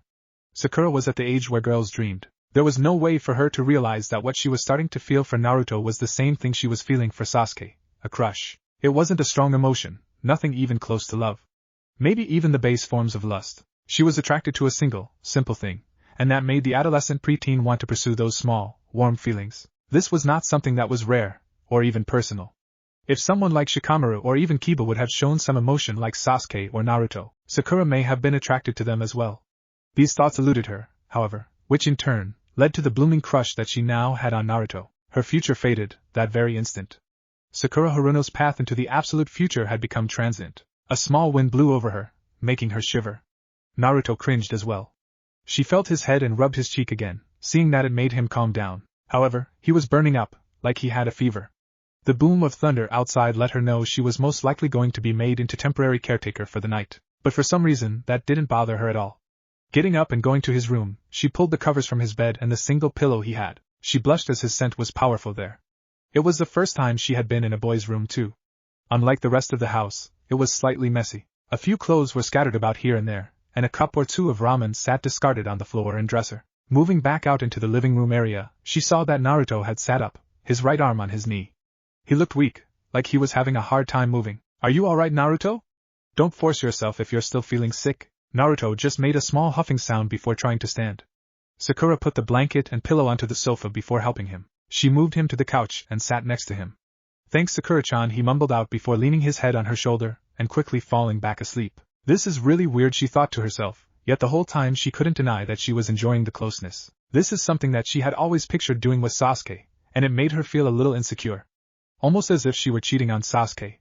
But that was just it. Sasuke didn't even give her the time of day, yet Naruto was the one always asking her out and such. She wondered if maybe she should have given Naruto a chance a while ago. He almost died. I wouldn't have been able to experience this at all. Once again, something that went above her head happened. Her future was definitely changing, because she was thinking of things that she wouldn't have thought of until several years later. Naruto was almost killed by Mizuki. She didn't know what she would have felt if he had actually been killed. Life and death was going to be something they dealt with on a constant basis as ninja. That thought frightened her to no extent. She didn't have time to run after emotions like she had been with Sasuke, or even the new ones she was starting to feel for Naruto. But this feels so nice, she thought as she moved the blanket over herself and Naruto. She was starting to get frustrated. Thinking was hard when you couldn't understand half of what you were trying to comprehend.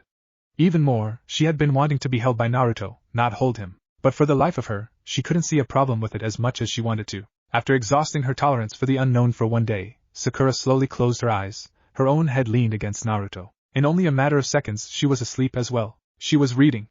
Not that it was much of a big deal, but at this time and the thing she was reading was something to take note of. Ino Yamanaka was known for being spoiled by her father, pampered by her peers, and uppity to most everyone not within her social circle. Her reading materials were usually of the latest fashion magazines, gossip tabloids, or the occasional flower arranging paper. However, at that moment, Ino had gotten her hands on some very different literature. Though she swooned like every other girl to Sasuke, she wasn't one for romance or fairy tales. Her dream life consisted of becoming the strongest kunoichi, being promoted to jonin, marrying Sasuke, having 2 children, and living out her days in the interrogation unit. It was practical, she assumed, and much more realistic than the happily ever afters most other girls her age sought after. But just as Sakura, she was at the age where girls dreamed. She didn't realize that she was simply only crushing at the moment. Even though her plans were practical, she felt that they were set in stone within the ever-changing ripples that was the future. However, those plans were questioned when she got a disturbing visit from her friend/rival, Sakura. Expecting some talk about Sasuke, she was surprised to hear nothing but Naruto this and Naruto that out of her mouth. After checking the younger girl's forehead to make sure she wasn't sick, she teasingly asked if Sakura had started falling for her loud mouth of a teammate. Even more surprisingly, the pinkette blushed. She didn't say yes, but she didn't deny it either. Instead of inquiring on what in the world could possess her friend to shift her attention onto their other blonde comrade, Ino decided research on love versus lust was in order. The Aftermath, by King K. Dark Destiny, by VWDP. Beyond the Horizon, by TSU. I've read all 3, and I still don't get them. Ino hung her head. She started with The Aftermath, which was an epic-length story, and still unfinished by the end of the book that she read up to. It was about a teen that uncannily resembled Naruto. And even when the main character, the one whom resembled Naruto, was injured after their fight, she only cared about the one who had betrayed them. She understood that the Naruto-like character had always had a crush on the female, and that it had developed to the point where he would probably give his life for her. But she just didn't see it, and in the end, she would lose her chance to a girl whom had always truly loved the Naruto-like character. That is so hinata. She thought while reading. Ino read as much as she could, leading into a much deeper and epic story that she couldn't recount at the moment. It was full of challenges, love, anger, sadness, death, and happiness. But the main thing she drew from it was the regretted loss of love. Sakura may be trying to fix her relationship with Naruto before that happens. But I just can't see Sasuke doing something so terrible like that. I mean, that guy. Even she stopped her line of thinking due to a scene she found extremely mortifying. Continuing on her research, she thought about the next story on her list. Dark Destiny, she sighed. This one had sent a chill down her spine. It was a tale, almost like the previous, where the main character was betrayed by his 2 best friends, being a guy and a girl. Once more, the girl had a crush, in Ino's opinion, on the best friend who ultimately turned out to be. The characters were older, and their feelings should have been more developed. However, the girl showed her immaturity by denying the feelings of the guy she should have went for, crushing his heart in a much more hurtful way than necessary. The guy, having had his heart shattered, swears revenge on the girl and the best friend, leading to him betraying his own home and friends, giving up almost everything to avenge his own emotions. What caught Ino's attention in this story was the extra female that ended up having a romantic tie-in with the main character. This one hadn't seemed like Hinata at all. She's like an older me, she thought. It was frightening how much the characters in the stories resembled herself and her teammates. The final story, however, is what did it for her. Beyond the Horizon was an emotional tale, based on the same characters from the previous 2 stories. This time she couldn't help but feel like she was gazing into the future. This tale, much like the last one, was about the Naruto-like character being betrayed by the obvious Sasuke-like and Sakura-like characters. However, this time, the Naruto-like character pretended to not care and receded into a depressed state, away from the rest of the world after having saved it. Once more, the Sakura-like character gets a dose of reality when the Sasuke-like character drops her like a bad habit. She tries to go back to the Naruto-like character, however, and the biggest part that got to Ino was the extra female once more. Once more, the Ino-like character sees what the Sakura-like character couldn't see. However, while it was too late for the Sakura-like character, the Ino-like character takes advantage of the situation and finds out that she could fall in love with the Naruto-like character. After spending time taking care of the Naruto-like character, the Ino-like girl slowly but surely falls for him, and even grows to hate the Sakura and Sasuke-like characters for the things they put him through. Why do these feel so real? And why do I get the feeling that these are blatant signs Ino wasn't stupid? Being raised by a Noichi made sure she was logical when she actually took time to think. Since her talk with Sakura, she's had nothing but time to think. With her mind kicked into overdrive to initially find out why Sakura had changed, she found out that it was for the better. Looking at all the tales, she found out that she was in desperate need of changing. But Naruto? Seriously? She thought skeptically. There was no way in hell she was going to just up and fall for Naruto like that. It was like she said, there was no way Sasuke would do any of the terrible things depicted in the books, nor would Sakura, she hoped. And the way that it depicted the Naruto-like character was way too far-fetched. It made it seem like Naruto had a rough life growing up, far worse than any of Ino's nightmares. It also made it seem like his problems would only continue far into the future, and there was no way that could be true. I mean, he's Naruto for Kami's sake. Always laughing, joking, and being annoying, she trailed off as there appeared to be three things all the stories had in common, something that Ino couldn't help but swallowing at. Always wearing a fake mask. For a moment, Ino smirked. This was impulse. Something inside her had changed after reading the three tales. Maybe I should take a break from the Sasuke hunting game, she thought to herself before laying back with all three books in her grasp and falling to sleep thinking of Naruto. How could we have been so fickle? It was only a crush at first, yet we almost killed each other over him. It was pretty funny, but you two didn't love him like I did and he still chose you both. There was a small silence on her part, yet the other two patted her shoulder. He chose us both, but he didn't deny you either. That's why we should look for him now. Because he decided to make us all happy, even though we hurt him first. Let's go.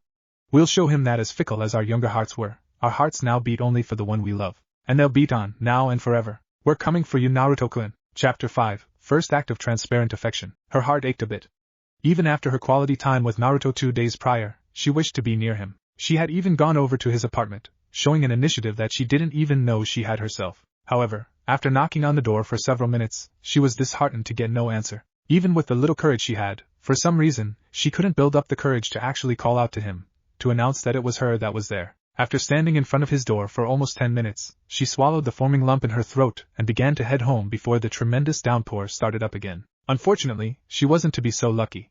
She made it as far as Ichiraku's ramen stand before the torrential rains kicked up. She rushed into the establishment with no hesitation, actually with a small sliver of hope that the blonde in question would be there. However, the place was deserted, save for the two owners and the girl herself. As the two spotted her they waved. Hey Hinata, what are you doing out at a time like this? I am called. The Ichirakus had become familiar with Hinata due to her coming around often, especially on the days Naruto had been there. Ayam was the one to see the pattern of as soon as Naruto left, Hinata would come in and order the same thing he had just eaten, albeit on a smaller scale. That's how she inquired on the fact that the Hyuga heiress was head over heels for their blonde patron. Gee, good evening, Ayam-senpai, Tochi-ji. I was trying to visit Naruto-kun, but he didn't answer the door. She spoke dejectedly as she took a seat, knowing she would not be able to go anywhere anytime soon. Ayam set a hot bowl of ramen in front of her, much to Hinata's surprise, and told her it was on the house due to the weather. Tochi patted his daughter's shoulder, letting her know she could have a break seeing as Hinata would most likely be their only customer for a while now. The older girl hopped the counter with one hand and landed in a stool next to Hinata, making the younger girl smile at her performance of athleticism, even though she wasn't a kunoichi. So, you finally worked up the courage to go see Otuto. Are you two finally dating? Ayam got straight to the point, making Hinata choke as she slurped her ramen. And no. We're not dating yet, I mean, not at all. Hinata's face flushed red and she stumbled upon her words, though she didn't need to. She told Ayam everything, and in return, Ayam talked to Hinata about Naruto whenever they had time. Giggling, Ayam leaned on the counter, her cheek in her hand. You two would be so cute together. I think you would humble Naruto to the point where he starts paying more attention to his surroundings. Hinata calmed down but frowned at Ayam's words. But I don't want to be a burden to him. I really like him. He's confident, silly, and a hard worker. He cares about his friends, and I can see that he has a huge burden that he doesn't want anyone to know about. Like he doesn't want anyone to worry for him. I don't think there is anyone else with as big a heart as Naruto-kun. So I don't want to be another worry for him. I want to stand next to him, and help him, and in turn, we can become stronger together. Hinata had all but forgotten that she was talking to Ayam as she poured her heart out like the falling rain around them. Oh. Ayam cooed, making Hinata jump. That is so sweet, Hinata. You never told me that before. Naruto would be lucky to have you. Ayam's voice quivered a bit, unbeknownst to Hinata, however Tochi noticed. Ayam did view Naruto as a little brother, and even though she was really close to Hinata, she wasn't nearly as close to the Ichirakus as Naruto was. Ayam would put Naruto before Hinata any day. When Hinata had shown interest in Naruto, she and Tochi had become cautious around the girl, wondering her motives for liking Naruto. Though Hinata had never shown any ill feelings towards him, and had been a wonderful customer, and friend to Ayam. She had never given a true reason for why she had affection for Naruto. But now that she had verbalized what she was feeling, Ayam and Teuchi held a far greater respect for the starry-eyed princess, and she would forever become someone important to them. But Hinata's voice was low, barely audible over the patter of the rain and boom of thunder in the distance.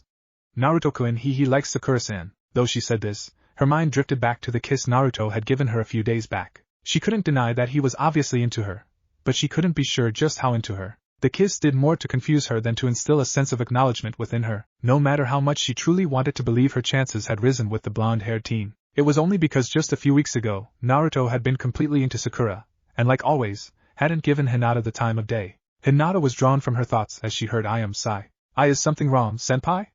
Hinata asked with worry, seeing Ayam hold her head in what she believed was frustration. Ayam just smiled bitterly. I'm not a big fan of this Sakura girl.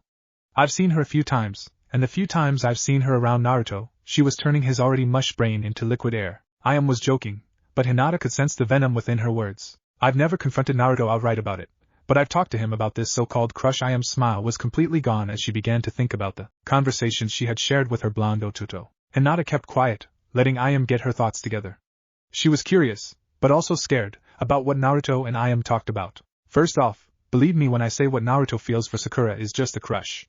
A very sad misunderstanding that I hope you can fix, Hinata. The way you feel for my Otuto is real, and something that Naruto won't understand right away. When I asked Naruto why he liked Sakura so much, he told me it was because she gave him attention. After a while, I think Naruto started to believe that the negative attention Sakura was giving him was her way of showing affection. I hate to believe that without knowing what actual affection is, Naruto truly believes what Sakura does is a good thing. A boom of thunder made both girls jump, as they had gotten lost in the conversation and even forgot that it was storming around them. The vicious wind rattled the ramen stand and Teuchi began pulling back the storm shutters. Actually, Ayam-senpai, Hinata began, a small blush crossing her face at the memory again. Naruto-kun has been acting differently recently. We actually spent some time together 2 days ago. He walked me home and he kissed me, on the cheek. Her blush intensified as she spoke the words, an adorable smile forming on her face. She had to admit, thinking of the kiss was making her feel a lot better. Ayam, however, was sitting with her mouth hung open, simply staring at the Hyuga heiress. He what? She shouted, the sound amplified due to the closed-in space. Hinata jumped again, Ayam's voice being akin to the boom of the surrounding thunder. Ayano, what's wrong now, senpai? Hinata asked with panic in her voice. Ayam slapped her hand to her forehead. Hinata, Otuto is totally into you. There's no chance in hell he would have kissed you if he wasn't. Even if on the cheek. I haven't seen Naruto so much as hug anyone without thinking the world of them. He's hugged me, Dad, Iruka-sensei, and Hokage Denno, no one else. He kissed you, Hinata. The passion in Ayam's voice wasn't lost on Hinata as she felt her heart swelling with emotion. When she thought about all the times she had seen Naruto, it was true, Naruto made very little physical contact with other people, probably one of the reasons he had believed Sakura's physical contact was affection. However, she had never, ever, seen Naruto kiss anyone. That meant, I was his first kiss. Hinata thought with wide eyes. Before she could hit the ground, Ayam caught the younger girl. Shaking her head, she called out. Dad, code Hinata. Get the cot out. When he had awoken, it was a bit past noon. The rain had stopped from the night before. Sakura had already left, and in a hurry it seemed as his door was slightly ajar when he got up. After quickly checking his apartment to ensure no one had entered while he was sleeping, Naruto sighed and flopped back onto his couch. A smile graced his lips as he felt himself brimming with energy. He felt as if he could go toe-to-toe with Gaara 10 times over. Alright, ignoring the weirdness that was yesterday, what's on the agenda for now? Naruto groused to himself, though he was finding it hard not to think about Sakura being there for him the day prior. For all intents and purposes, Naruto was trying his hardest not to think that the girl may have actually started to become interested in him. As much as he still held some form of affection for her, Naruto honestly just wanted to be with Hinata. To solidify his thoughts, he pegged it off as a passing fancy, something that Sakura would probably have gotten over already, and if not, then soon. Moving on to the next thing on his mind, Naruto frowned. He had wasted 2 days, and now that he thought about it, one of those times that someone had knocked on his door could have been important. I think I still have about 2 or 3 weeks before the mission to Wave, but with things changing, maybe even that's not true. I have to be more careful. No more of this self-pity bull crap. Having a bit more resolve than he did the previous few days, Naruto got up, cleaned up, and headed out. At least he tried. Slow down there, speed racer. Iruka called with a small laugh. Iruka-sensei? What are you doing here? Naruto asked, having almost plowed right into his former sensei as he made his way outside. Naruto was actually happy, finding it refreshing for something else to happen that he hadn't seen in the future. Iruka feigned hurt. What type of greeting is that, Naruto? I'm hurt. He laughed again at the deadpan look on Naruto's face. Actually, I was just sent to inform you that Hokage-sama would like to see you. Naruto rose an eyebrow. About what? I don't know, Irika lied. Naruto noticed Irika swallow after answering, making his stomach drop. Something wasn't right. Alright, let's go. Naruto called with less enthusiasm in his voice, which did not go unnoticed by Irika. Instead of saying anything, however, Irika put a hand on Naruto's shoulder and shined them to the Hokage's office. The first thing Naruto noticed was Kakashi having the most concerned look upon his face that he had ever seen. The Hokage had a serious look upon his own face, his hands folded in front of his mouth, letting Naruto know this was all business. Even Irika's smile was gone and replaced with a look of trepidation. The sinking feeling in Naruto's stomach grew more and more by the second. What's going on here? Naruto asked nervously, his breathing starting to pick up. Have a seat, Naruto-kun. The Hokage spoke calmly. Yep, something's wrong here. Naruto thought as he did as commanded. Look, Hokage-sama, I didn't do it. Whatever it was, I swear it wasn't me. The Hokage's eyes remained steeled, however, a small smile formed behind his hands. Only after a moment had it disappeared, however, worrying Naruto all the more. Naruto-kun, I'm going to ask you some questions and I want you to be honest with me. There will be dire consequences to any lie that you tell me. The Hokage had only ever spoken this sternly to Naruto if he had been caught doing something that was either dangerous to himself or the village. Alright, Hokage-sama. Naruto trembled. Even with the mindset and will of his older self, his younger half was still just as much intimidated by those he respected as ever. What happened to you the night you fought and defeated Mizuki? Sarutobi sighed, bored into Naruto's like drills. Oh shit, he knows, Naruto thought, and swallowed the forming lump in his throat. Naruto?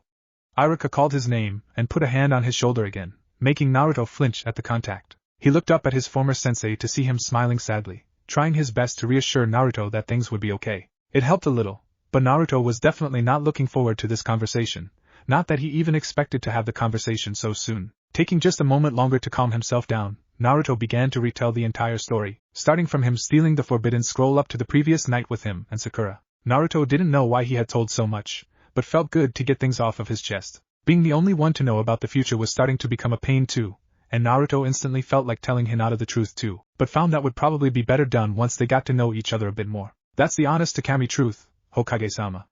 Please believe it. Sarutobi hadn't said anything or even made any indication of having heard Naruto at all.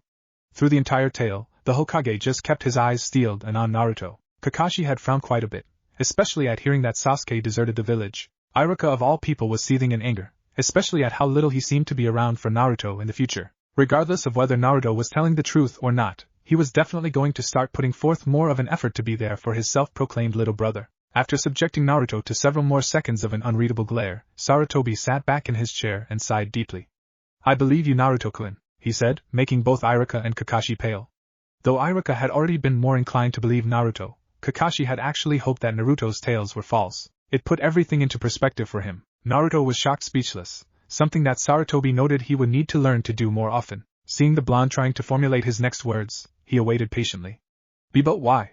Was all Naruto could get out. There were several things within your tale that you should have no possible way of knowing Naruto.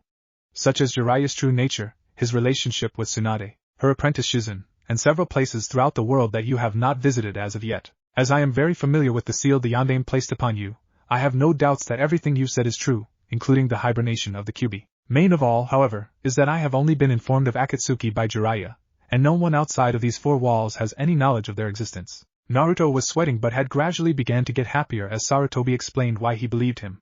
However, something caught Naruto's attention. Wait, but Erosenin knows of the Akatsuki and he's not here. Geez, I can see that's going to be a headache already.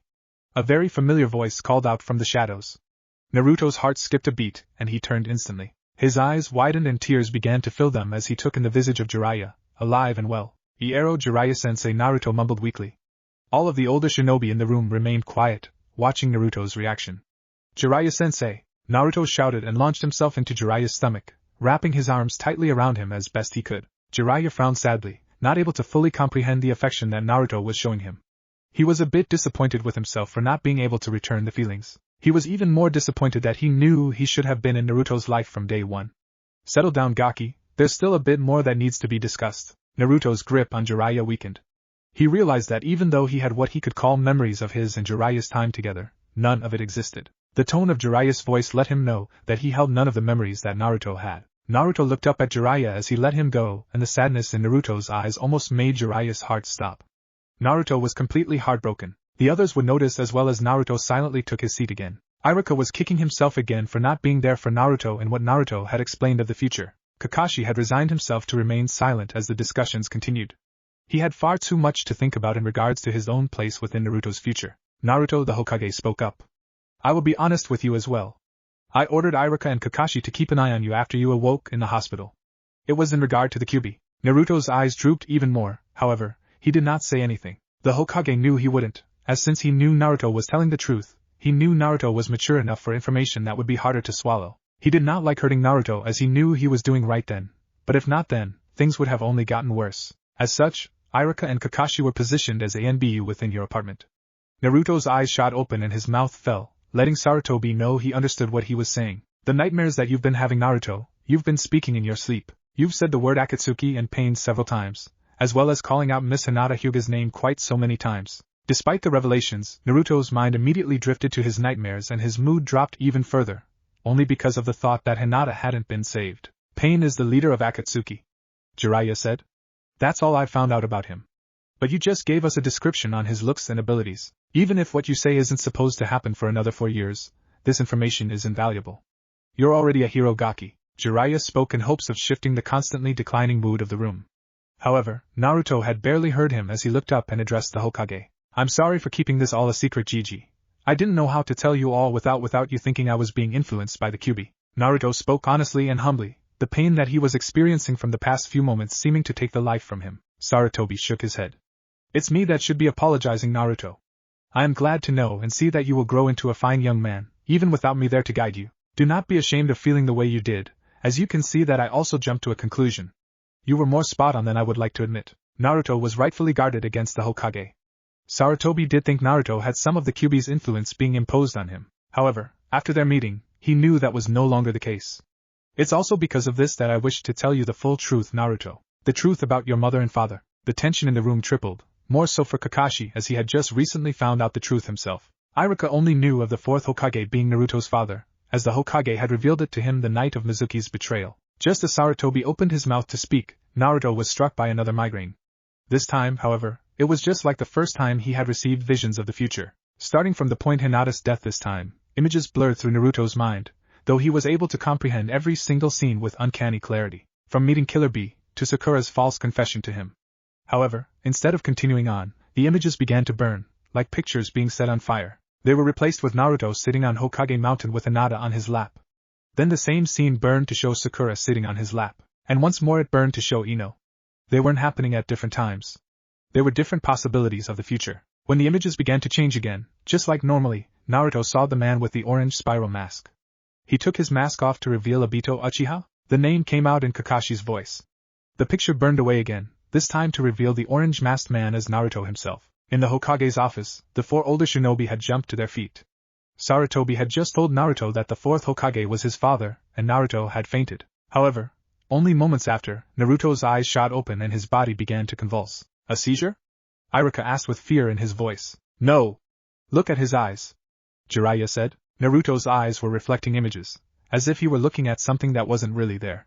Kakashi revealed his Sharingan to see closely what Naruto was seeing. His own eyes widened as he saw the images just as clearly as Naruto was seeing them. Obito Uchiha? Kakashi called before losing the will to stand and dropping to his knees. However, he moved to a kneeling position to continue to view the images reflecting from Naruto's eyes. What else is there, Kakashi? Jiraiya asked. So many things, too much for me to comprehend. It looks like the other Kage, though the Suna Kage is different, and our own is Lady Tsunade. A Kage summit? Sarutobi mused. It appears to be. Before Kakashi could view anymore, however, Naruto's eyes slammed shut and his body stopped convulsing. He lay unconscious on the floor, only the rising and falling of his chest letting the others know he was alive. To their relief, he also began to whisper in his sleep. However, he spoke words that would silence everyone in the room with shock. Mom. The visions that Naruto had ended abruptly, ending at the point where he would be facing Obito Uchiha as the Jinchuriki of the Ten-Tailed Demon. Even with everything that had happened up to that point, there were 3 things that he focused on most, and several other primary but less important things. First, he was sure that Hinata would live now. That alone made wanting to confess to her all the more important, because in his visions, he still hadn't answered her proclamation of love. It made him want to jump into the future, and kick his own ass for stupidity. 2. Right after Hinata had died at the hands of pain, Naruto went ballistic and was about to unleash Kurama, in which Naruto had learned his name through the vision as well. His father had appeared in his mind and resealed the Kyuubi. His father was the fourth Hokage, yet Naruto wasn't surprised anymore. The images had given him the emotional sense of his older self as well, so he took it in stride with the rest of his visions. The third and final thing that stood out to him was his mother. Kushina Uzumaki, a beautiful, albeit loud, woman with a heart as big as her will of fire. Ah, that's what you think of me, Naruto? Her voice pierced through the darkness that Naruto hadn't even realized he was in. A shining flash of red light blinded him before everything came into view. He was standing in front of Kurama's cage, though he couldn't see the fox. Who he could see, however, was the very woman he had been thinking of standing directly beneath the seal of the cage. Mom, he whispered. HM? That's the only greeting I get? This isn't how it happened in your future visions. She smiled knowingly at Naruto. To both of them, this wouldn't be their first meeting. However, she opened her arms just in time for Naruto to run and jump into them. You're tiny squirt. I'm glad I got to meet you as both a child and a grown man. Kaa-chan. I'm glad to see you again, or to meet you, or fuck it, I'm just happy you're here. Naruto cried into his mother's chest. He had never met her, even if he had memories of it. He didn't care, for as far as he was concerned, this truly was their first meeting. Another presence would make itself known, coming from the corridor that Naruto usually took to reach the fox's cell. She gets tears and a hug, yet I get punched in the gut? Minato Namikaze spoke as he scratched the back of his head with a wry grin on his face. Tu-san. Naruto called and launched himself into his father's arms next. That's more like it. Minato laughed, and hugged his son close. Kushina walked over with tears starting to form in her own eyes. She wrapped her arms around them both the best she could, putting Naruto right in the middle of them both, his head on Minato's shoulder. Hello, sweetheart. Minato whispered to Kushina. Kushina leaned in and kissed him passionately, something that they had not been able to do for some time. After a few seconds of not realizing their son was still sandwiched between them, the two leaned back. Hello, love. Kushina whispered back with a loving smile. Naruto suddenly puffed into smoke and appeared by the Kyuubi's cage. Kami, I couldn't breathe. Did you have to kiss that long? Kushina's face lit up redder than her hair, and she folded her arms in a not-so-subtle attempt to hide herself. Minato couldn't help it and burst into laughter. Kushina turned her glare on her husband. That's not funny, dear. Kushina bellowed with her hair fluttering every which way behind her. Minato instantly shut up as he realized the danger he was in. And not at all. Naruto, apologize to your mother this instant. Minato stammered out. For Kami's sake, can you people shut up? The booming roar was accompanied by a blast of wind that sizzled Kushina's hair, and had her cowering right alongside her husband. Naruto, on the other hand, was soon the one holding his sides in laughter, much to his parents' embarrassment. Kurama's awake. Naruto called through his laughs. Damn it, can a guy sleep for 3 years without disembodied chakra spirits, and psychic brats waking him up every 2 days? The Kyuubi yawned as it walked into view of the others. So I take it you know about the future too? Naruto asked, receiving a nod from the fox. Sit, boy. Kushina suddenly yelled, and the Kyuubi found himself being pinned to the ground by dozens of red chains. A yelp left the fox's mouth before it knew what was happening. Honey, calm down. We did disturb its sleep. Minato called, holding his wife back as she was rolling up her sleeves, fully intent on beating the fox into mush for scaring her like that. Damn it, Kushina, I told you before I'm not into bondage. How about a muzzle? She retorted, and suddenly red chains wrapped shut around the Kyuubi's mouth. Naruto puffed into smoke again, this time appearing behind his father. I forgot how scary Kaa-chan can be. No kidding, Minato agreed. After the shenanigans finally began to calm down, Kushina released Kurama, and the family sat directly in front of the cage with Kurama laying with his paws beneath him. Okay, as much as I'm enjoying this, how is this even possible? Naruto asked. Seeing into the future was one thing, but having his parents appear together in his mind, and having Kurama receive the memories of the future was too much to handle. Minato gazed up at the seal and sighed. I can't say for sure, but I think when Kurama attempted to give you its chakra, it added a new function to the seal. What that is, I don't know exactly. But because of your visions and the way it's been affecting your mind and body, I think the seal registered the moment you pulled the seal off and the moment you fought Kurama in the future as happening at the exact same time. That's how we're here together. Kushina kept a straight face, though she was just as lost as Naruto. And because we love you so much, she added. Naruto scratched the back of his head sheepishly, hearing her say that never got old. Then what about you, Kurama? Why do you only have 7 tails left? Naruto asked.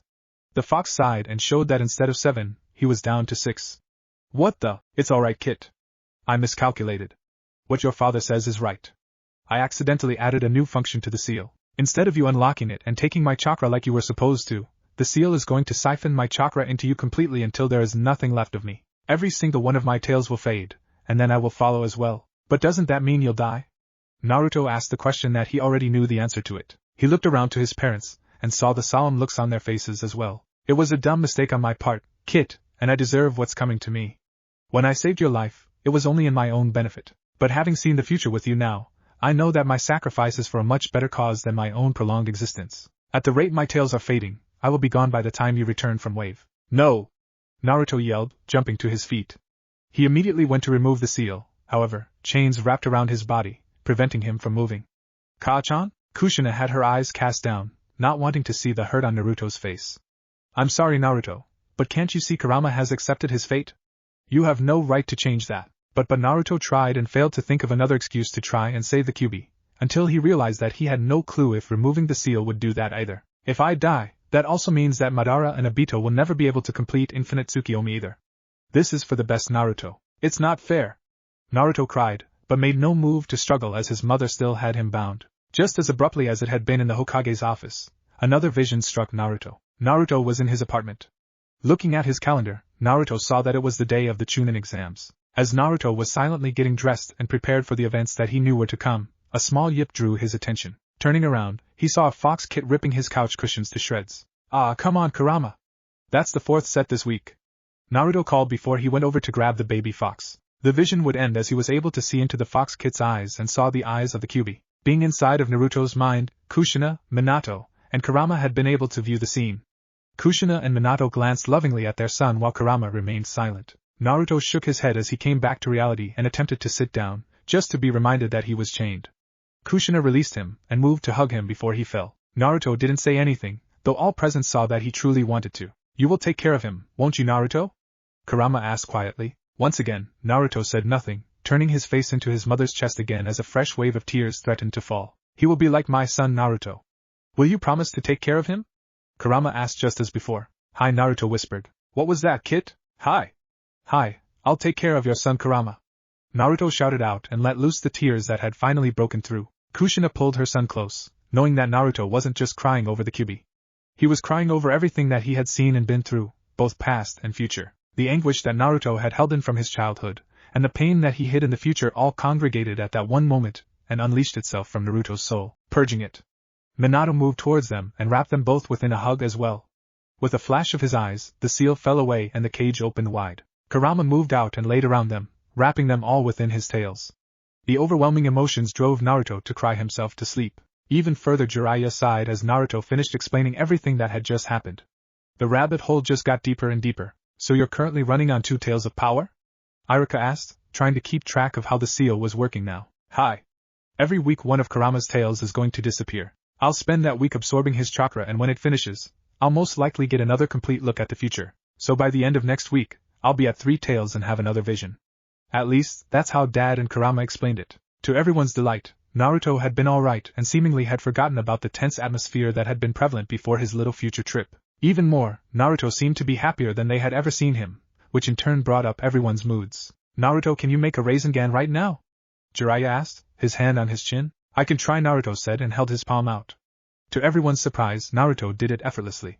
It was a bit larger than average as well. Remarkable, Jiraiya said as he looked at the spiraling sphere. Even after having heard everything, Jiraiya couldn't get over the fact that Naruto could actually see into the future. However, even with his doubts, Jiraiya had also already been thinking of ways to use Naruto's abilities to stop Akatsuki and now even Madara and Obito Uchiha. So what now? Naruto let the Rasengan fade. This definitely changes everything. Naruto, what is the next big event that we should be preparing for? Sarutobi questioned. The mission to Wave. The bridge builder Tazuna is going to arrive within a week or two and ask for an escort back to Wave Country, under the guise of a C-rank mission. That's when we're going to be attacked by the demon brothers Meizu and Gozu, and then again by Zabuza and his partner Haku, turning the mission into an A rank. The Hokage nodded and continued. Are you confident in your abilities to defeat Zabuza and Haku? Of course, especially since I'll have between 3 to 5 tails of power within me. But the thing is, I don't want to kill them, Hokage-sama. They aren't really bad people, especially Haku. I want to save them. Once again the Hokage nodded, understanding what Naruto was saying. Having the Demon of the Mist, also one of the legendary swordsmen, join Konoha would be very beneficial, especially with the knowledge of the invasion that Orochimaru had planned during the Chunin exams. I understand, Naruto. I will send an extra team along with you to aid in subduing Zabuza and Haku then, however, I will need their Jonin-sensei to be informed of the things you have shared with us here, Naruto. As well, I will leave it up to you to protect the extra genin team when the time comes. You have nothing to worry about, Gigi. I would never let anything happen to my precious people. With his words, Naruto suddenly becomes sad as he realized he could not keep that promise in regards to at least 2 people in the room. A hand upon his shoulder brought him back. Don't sweat it, kid. Everything you're telling us now will ensure that things are different. I won't be going anywhere, I promise. Jiraiya spoke with the same care that he had shown Naruto in his visions. It made Naruto smile to experience something he thought he would never truly get to feel. In the meantime, Kakashi finally spoke up. We're going to be overhauling your training, Naruto. Sakura and Sasuke too. I'm ashamed that I would send you and Sakura into the Chunin exams with such little knowledge, and I apologize sincerely. I'll be teaching you Sage Mode before you go to Wave 2 Gaki. I'm sure Ma and Pa will understand once we explain the situation, and it shouldn't take you too long since you've already done it once. Jiraiya was still stroking his chin, showing that he was thinking as he spoke. It had been a while since anyone had seen Jiraiya being so serious. Iruka sighed. While I may not be as skilled as Kakashi-senpai and Jiraiya-sama, I was in the ANBU under Ibiki-sensei. I can help you perfect your hand-to-hand combat with a kunai, as well as helping to develop more ways to use the basic academy jutsu. Some people don't realize how deadly those techniques can be when used properly. Naruto was surprised to hear Iruka offer his help as well, but even more surprised that he had never known that he was part of the ANBU. Either way, he was grateful for everyone offering their help. It was more than he could have hoped for upon revealing the truth about his future visions. Thank you, everyone. I was worried at first, but if we work together I know we can change the future. Naruto held back a laugh, noticing he sounded like Iruka for a second. Well, Jiraiya started, a familiar smirk on his face. I'd very much like to know who Hinata, Ino, and Sakura are, whom were in your visions, Naruto. What type of future were you thinking of? Naruto paled as he had forgotten all about it. But then something hit him. Ino, I'm up all night to get lucky.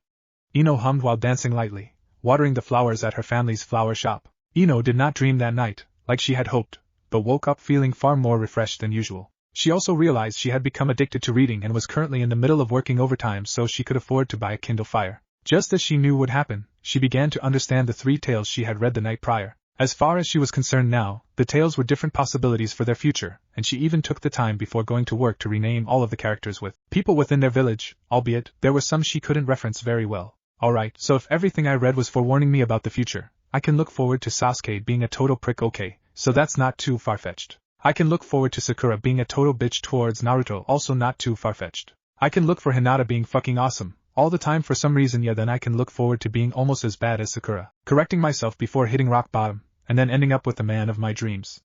Ino paused. What type of moron would believe any of that? Did you just call me a bitch? Sakura's voice made Ino leap over the row of the flowers she had just been watering. The pail she held that was full of water was now empty, having dumped its watery cargo onto Sakura. Sakura just stood with a deadpan glare, dripping from head to toe. How much of that did you hear? Ino called in fear but had leaped back over the row of flowers just to grab and shake Sakura by the shoulders. You were mumbling, but I heard Sakura and total bitch in the same sentence. Sakura accused. Oh, then yeah, you're a total bitch. Ino said happily before picking up the pail to go refill it. That's mean, Ino. Sakura's voice was low, and Ino turned around in confusion. What's gotten you so down? I was only joking. Though she knows she was only half joking. Along with thinking clearly since that morning, Ino had been looking at their lives from the past few years. Both she and Sakura had become total bitches. Even if she was just looking too much into the stories she read, she knew she needed to change, lest she truly end up like the characters she had read about. Oh, Sakura replied. Ino saw that she was looking down in thought, but felt there was still some sadness from what she had just said. Ino wondered if Sakura had been thinking along the same lines as herself. Either way, she filled the water pail and went right back to watering the flowers. I should really learn a Suiton jutsu or something, Ino mused to herself. Sakura looked up, remembering where she was. Hey Ino. Remember that talk we had about Naruto? Of course. Ino stopped herself from saying more, hoping not to give away the fact that she had started thinking of Naruto just a bit more as well. I spent the night at his apartment yesterday. The pail once again fell from Ino's hand, this time splashing water all over her shoes. Sakura took a step back, not from the water, but from what she knew was next. You what? Ino turned and yelled. However, her turn was too fast and she didn't have enough traction in her shoes to stay grounded in the puddle around her. Ino slipped clean off her feet and landed hard on her back. The force sent a jolt up her spine and Ino passed out while drawing a sharp breath. Oh my gosh, Ino, are you okay? Sakura cried and knelt next to Ino, only then noticing she was unconscious. Sakura began to panic. What the hell? She couldn't have fallen that hard, could she? Reminded of the previous night, Sakura immediately went to find an adult. She didn't want to go through what she did with Naruto again. Ugh, that hurt like hell, Ino said as she sat up. Oh my gosh, Ino, are you okay? Sakura cried while kneeling next to her. Yeah, I'm fine. Now what's this about you spending the night with Naruto? Ino asked. However, Sakura's face took on alarm and she stood up, running farther into the flower shop. Hey, forehead, where are you going? Sakura showed no signs of slowing, or even of hearing Ino at all. What the hell? Ino thought, but realized her voice was just as loud as when she was talking to Sakura just then. Whoa, she said aloud and thought at the same time, creating an echo. What the hell is going on here? Standing up, Ino rubbed her back in pain before turning around to see the mess on the floor. However, instead of just water, Ino's eyes went wide at the sight of her own body laying lifeless on the ground. Holy shit, am I dead? Her stomach dropped as she blinked several times, yet the body lying on the ground was still her own. No, no, no, no, no, no! I can't be dead, this is some straight-up bullshit. You're not dead, Ino, but you're really close. The voice of Inoichi Yamanaka echoed around his daughter. And spirit or not, watch your mouth, young lady. Daddy, where are you? What's happening to me? Ino cried out, once again thinking and speaking at the same time. Calm down, sweetheart, and think, don't speak. I'm on my way with Sakura, she just told me what happened. Just as he said, Inoichi and Sakura appeared from the greenhouse of the flower shop and stopped over Ino's body. Sakura was crying, obviously thinking the same thing Ino had. It made Ino smile knowing that even with their rivalry, she and Sakura still cared for each other. Inoichi looked at Ino's body and placed a hand upon her forehead. You still there, sweetheart? Yeah, daddy, but what's going on? Ino was smart enough to notice that even though Inoichi was talking to her, he couldn't see her. Even more, when Inoichi placed his hand upon her body, Ino felt it. You most likely damaged your spine with that fall, baby girl. It sent your body into shock and your mind instantly tried to eject itself from your body to ensure that you would not suffer brain damage. It's an innate ability of our clan, one that we haven't figured out how to do consciously yet. Actually, this is the first time in 20 years this has happened. Can you fix this, daddy? And my spine? She asked in fear of being crippled. Unfortunately, no. If I try to pull your mind back into your body before we find out what's wrong with you physically, your mind will attempt to eject itself again, and that may cause it to reject your body altogether. You'll be the literal definition of a ghost. But what am I supposed to do then? I don't want to be a ghost, daddy. She sobbed. Calm down, baby girl, and listen.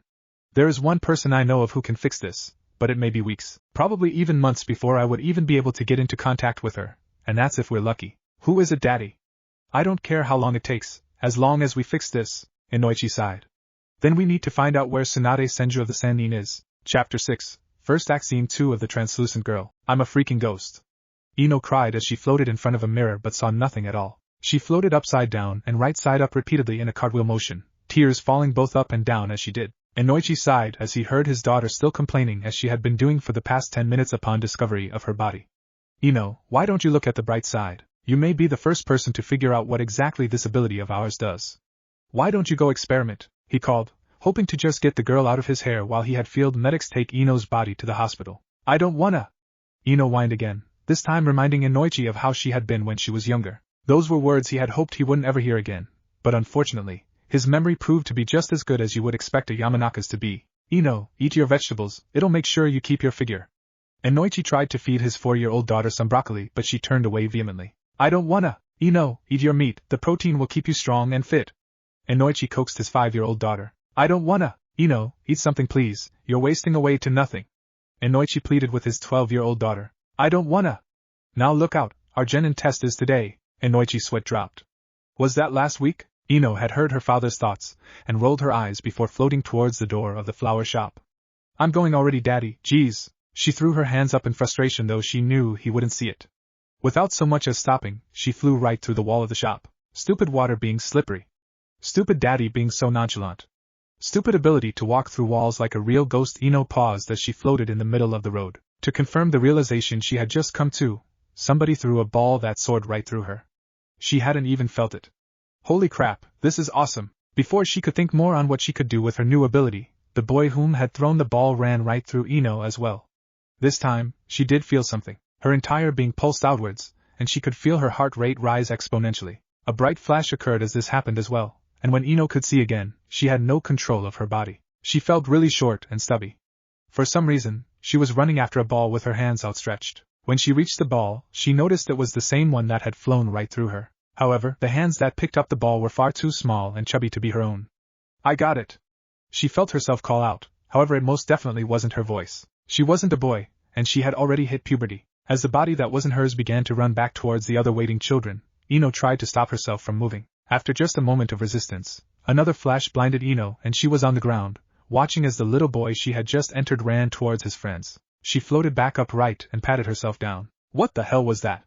She wondered aloud, frustrated that more weird things were happening to her. However, she wasn't so naive as to not realize that she may had just figured out yet another ability that came with being a ghost. It was almost like our Shinten Shinjutsu, but I couldn't control his body. Or at least I didn't try. He didn't know I was there either, so he wouldn't have been able to push me out with his will. That's pretty neat. Ino made sure to avoid running into people again, however, not being sure if the ability had any negative repercussions or not. She would really enjoy getting to understand the ability, however, she was still more worried about getting back into her own body than into someone else. Sasuke-yuen. Ino immediately thought and flew straight upwards.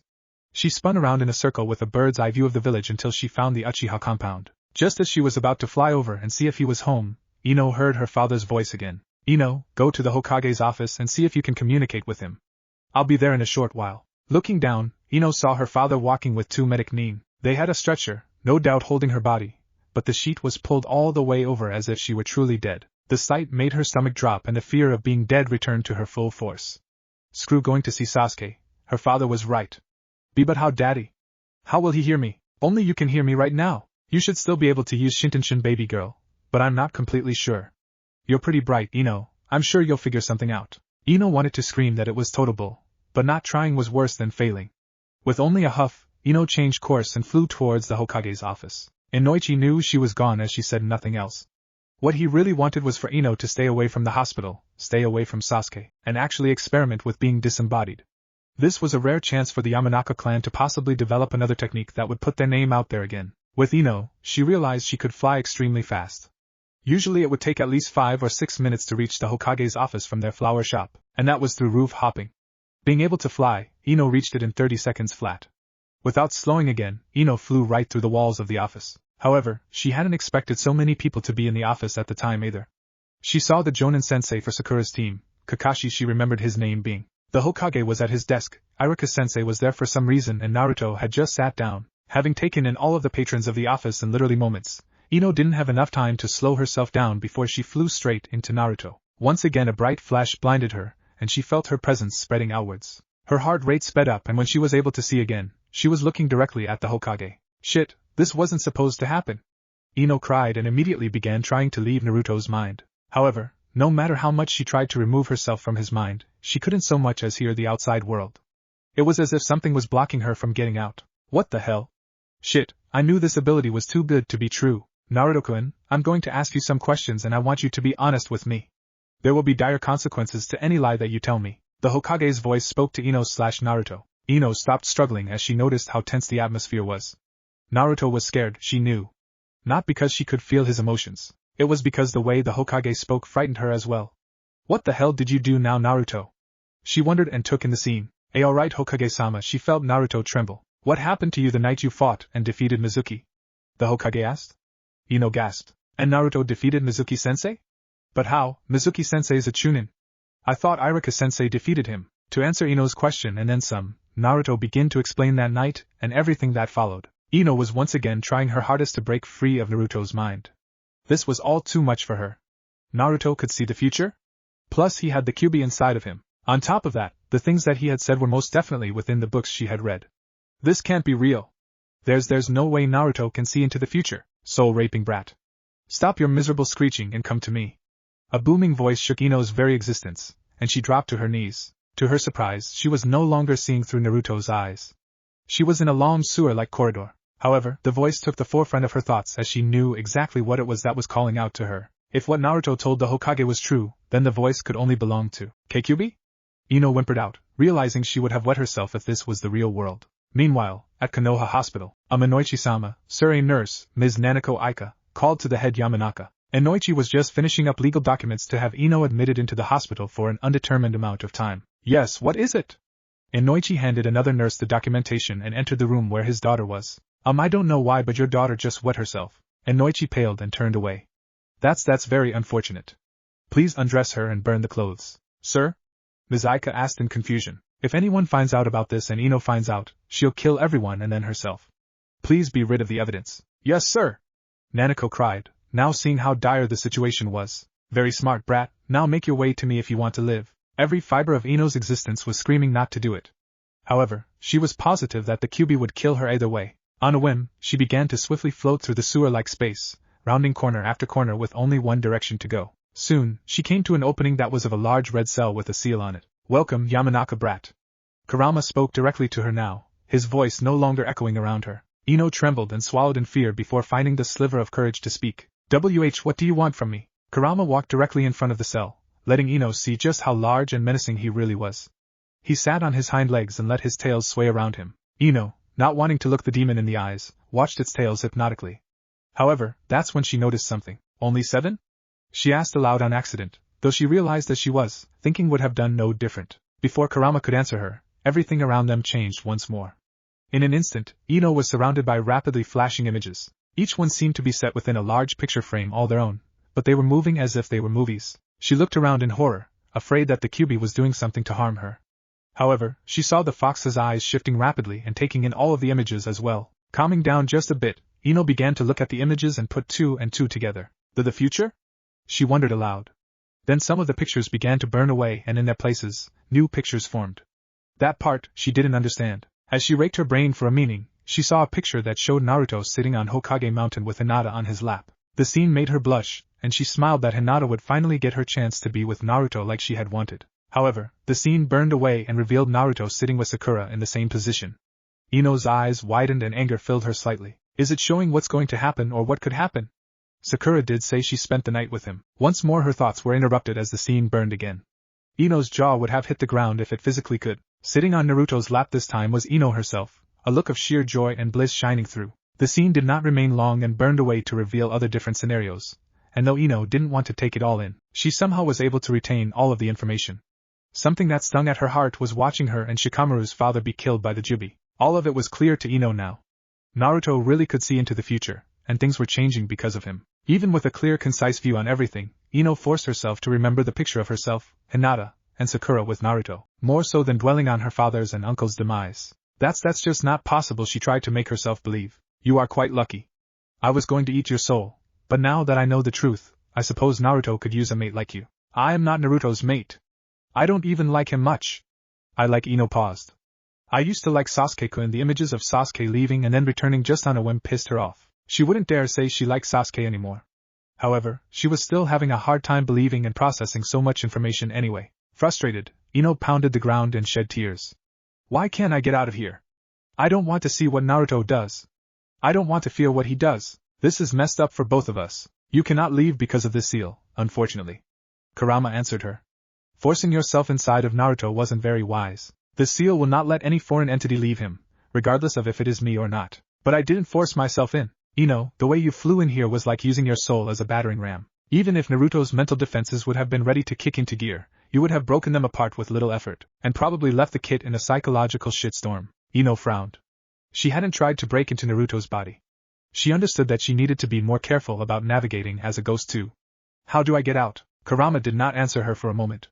His ears were perked up and she realized he was listening for something. Then he snapped his attention to her, making her flinch at the sudden movement. Ino, come into my cage. Naruto will be here in a moment. What? I don't want to go in there. You're going to eat my soul. Ino started panicking. How could she trust the nine-tailed demon of all things? You saw the truth, so I know you don't believe that. Unless you want to explain to Naruto why you're within his body, I suggest you get in here and hide. Now. Ino could feel Naruto's presence coming. Her heart rate picked up again and with only a moment of hesitation, she flew into the QB's cage. On his side, everything was almost pitch black. The air was humid and dank, but the most oppressive thing of all was Kurama's aura. Ino knew she couldn't dare stand as close she was to the QB in real life. It would only prove to suffocate her. Be silent and watch. Kurama whispered, hiding her with one of his tails. From their distance, she didn't suppose Naruto could see the QB within his cell either. However, the tail that she was hiding behind began to dissolve. Kurama tensed, she noticed, and planted his muzzle into the ground, clasping his paws over his snout. Ino could tell he was holding back from yelping out in pain. What's happening to you? Ino whispered in a panic. Kurama didn't answer until his entire tail was gone. Being able to see clearly, Ino saw Naruto hugging a red-haired woman whom she knew was his mother now and his father, the fourth Hokage himself. Whoa! Kurama shook himself of the receding pain and stood to his full height. Just continue to watch, Ino. You'll know when to come out. For Kami's sake, can you people shut up? Kurama suddenly roared, making Ino cringe at the powerful wind that accompanied his roar. Her eyes widened as she watched him stride forward, most likely into the eyesight of the others. Naruto, on the other hand, was simply laughing while his parents both looked to have been scared shitless from the roar. Kurama's awake! Naruto called through his laughs. Damn it, can a guy sleep for 3 years without disembodied chakra spirits and psychic brats waking him up every 2 days? Ino's sweat dropped, having a feeling that both disembodied chakra spirits and psychic brats referred to her more so than Naruto and his parents. She wanted to call the fox an asshole but followed its orders and remained silent. Ino felt different emotions as she spied on the conversations of Naruto and his parents. When Kushina and the Kyuubi bantered back and forth, she wanted to laugh. When Kurama explained the reason he was losing his tails, she wanted to cry just as Naruto did. However, the scene that showed Naruto and the baby fox made her heart swell with admiration, joy, and sadness. She wanted to run and pick up the kit, but also to hug Naruto. The last thought made her blush a bit. The thought grew even stronger, however, as Kurama began to question Naruto about taking care of his kit. Ino could feel the immense emotional pain Naruto was enduring. He was trying his hardest not to cry, and Kurama was trying his hardest to get him to let it all out. Kushina and Minato knew what the Kyuubi was doing as well and were on standby to comfort him once he broke down.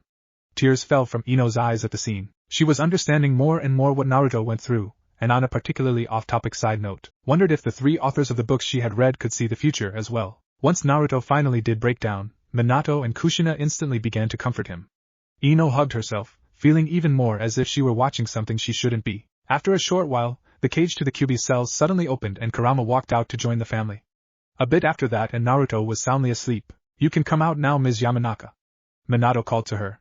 She gasped, not having realized that he knew she was there. However, she should have known that the fourth Hokage of all people would be able to sense her. Ino walked out, holding one of her arms sheepishly. "I thought I felt someone in there, but I couldn't be sure," Kushina whispered while giving Ino a welcoming smile. "I am sorry to intrude. Now that the seal is down, can I leave?" Ino questioned. Minato shook his head sadly. "Unfortunately, I didn't remove the seal. It's still active." He pointed to the ground where the paper seal that had been on the bars merely attached itself to the floor and kept glowing. "I've only allowed Kurama some breathing space, which I'm thankful for Namike's team." Kurama acknowledged politely. "Your WL hey, wait a minute." Minato's voice rose. Kushina bopped her husband over the head. "Shush, you idiot! Don't wake Naruto up yet," she scolded in a whisper. Ino smiled again. However, the scene kind of reminded her of Naruto and Sakura than anything else. The thought made her sad just a bit. Kushina looked to Ino and shook her head. "I hate to admit that my personality may be very similar to Sakura's, but believe me when I say that I love Minato with all my heart. If Sakura could find it in herself to truly love Naruto as much as I love Minato, then I would approve of a relationship between them. However, I can't see that happening in the near future, and apparently neither does Naruto." Ino nodded at the explanation. She had forgotten that even while thinking, the others could hear her, so instead of beating around the question that she was going to end up thinking anyway, she asked it aloud. What about me?" She blushed at her words. She wasn't asking because she wanted to be with Naruto. It was only because she couldn't avoid thinking of the question anyway. Kushina smirked sadly. "Unfortunately, I feel the same way about you, Ino. You're just as infatuated with the thought of Sasuke as Sakura is. I wish Mikoto were here to put that boy straight, but that's not to be. And you and everyone else stroking his ego 24/7 isn't helping. I think both you and Sakura need to take some time to understand what being a kunoichi is first before you think about dating. I'm definitely not infatuated with Sasuke anymore," she said quickly. "After everything I've seen, I don't think I'll be able to look at anyone else the same, especially Naruto and Sasuke." She sighed. What was unspoken, yet heard by all, was that she wouldn't be able to look at herself the same either. "There is more for you to see as well."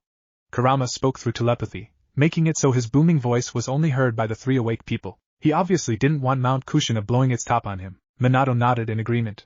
"When Naruto awakes, there are a few more things that we will need to discuss with him, Ino. I don't think he's ready to know that you also know the truth. We'll be able to do that later." The Yandame's words made Ino's stomach drop, as she realized she truly would be stuck inside of Naruto for a long time. "Wait, so you'll still be here even when Naruto wakes up?" Both of Naruto's parents nodded. "I don't really understand it, but I don't feel the chakra that me and Kushina left inside of Naruto diminishing at all. It's only a theory, but I don't think we'll be disappearing until the points in time where Naruto was supposed to remove the seal and fight Kurama." Ino thought about it. "So when pain destroys the village, and when Naruto is at the Falls of Truth with Mr. Killer Bee. Your perception's really good, Ino. You should use it more often," Kushina joked. Ino blushed at her words and looked away with a giggle. "Geez, you remind me of." Ino stopped speaking, but couldn't stop her thoughts. "My mom," she thought, and instantly flinched as she realized they had heard. "Ino," Kushina started, but Ino waved her hand. "It's fine, Mrs. Namike-sama. I was just remembering her," Ino explained. "I didn't know your mother personally, I'm sorry, and Kushina is just fine. We can talk later if you wish." Ino just nodded, her mood having fallen from the single thought. Naruto will awaken soon. "I believe it best you escort Ino down into his memories," Kurama suggested. Ino looked up in confusion. "Why are we going to his memories?" I don't want to intrude on Naruto's personal space more than I already have. I think it's a bit too late for that, Minato said with a chuckle. Besides, you've already learned of his deepest secrets. He's right. Plus, there are some things that you need to see about his past that weren't shown in his visions. And some things that you may have forgotten yourself. Kushina closed her eyes and a cluster of chains wrapped around themselves right next to Ino. As the chains began to glow white-hot with a red outline, the light took the shape of Kushina.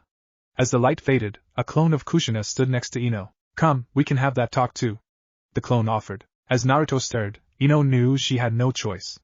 With a sad sigh, she began to follow the clone as they made their way deeper inside of Naruto's subconscious. Kushina's clone remained silent as they walked through what now appeared to be a giant movie theater within Naruto's mind. Ino hadn't used her family's mind walk jutsu very often, but the few times she had always yielded the same result. Ino would simply be walking in an ethereal plane and the person's memories would be slightly translucent images that flew about the area. Never had she seen such an expansive and well-organized memory hall before. This place is amazing, she whispered. Looking about some more, she saw that each room had a picture of what would be playing inside of each memory. They were even labeled. Some were romantic comedy, usually showing a picture of Naruto and Sakura with Sakura hitting Naruto and Naruto smiling with hearts in his eyes as if he enjoyed it. A lot of them were straight comedy, and Ino recognized them as times Naruto had pulled pranks. The warm feeling Ino was getting from the place would slowly start sinking, however. Soon enough, most of the genre titles began to start with drama and even worse, horror. Ino swallowed at the thought of what could be showing in some of those rooms. We won't go in there just yet. We'll start with the things that you need to see first. Kushina's clone spoke sternly. The warmth that she had initially been showing Ino seemed to have drained away. Ino just nodded and continued to follow Kushina as she turned into a room with the genre drama. She saw the picture that sat in front of each room showed Naruto sitting with his knees pulled up to his chest as Sakura and Ino glared at him from above. She swallowed and realized why Kushina seemed to be a bit pensive. As she expected, the room was also in the shape of an actual movie theater. Kushina led Ino to the center aisle and sat right in the center seats. It felt weird to be within such a place while knowing she was still within Naruto's mind. Also, like the actual theater, the lights dimmed. Both Ino and Kushina would sweat drop, however, as the screen before them actually started showing previews. Give me one good reason why I shouldn't cleave you in two right now. The voice of Zabuza Momochi asked on the black screen. There was a pause. Because I've got too many precious people to protect to die right now. Naruto's voice responded. The screen flashed to life showing Zabuza standing with his sword pointed at Naruto, and Naruto standing with his back to the camera. The two were on the Great Naruto Bridge as it had yet to be named. No one else was in sight at the moment. Why should I care about your precious people, brat? Zabuza sneered. The camera would switch to show Naruto's face as he looked down. It zoomed in, slowly building tension. Naruto's eyes would snap forward and glow blue. Because you and Haku are part of them. The scene completely switched again as epic music began to play in the background. Kakashi-sensei, we need to get everyone to the bridge now, Naruto shouted at what appeared to be a time before his confrontation against Zabuza.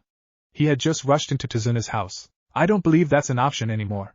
Kakashi sighed as the door to Tazuna's house opened all the way and showed Naruto and his team, as well as Kurenai and her team looking at Naruto with worried expressions. Fuck, Naruto called with panic still in his eyes.